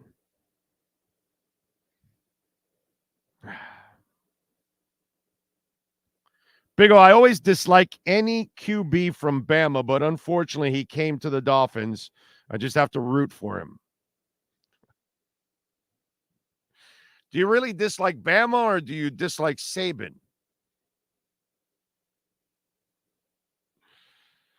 Tua was a mobile QB in Alabama in 21 and 22 and plays like a beast. What's that? Where's that Tua? He's not really a scramble guy. That's not really been his game, EJ. It's not ever really going to be his game. He can scramble around, slide for 5 or 7 yards when there's an open field or whatever. He should do that. What he can't do is go put a shoulder into somebody. That's what I don't want him to do.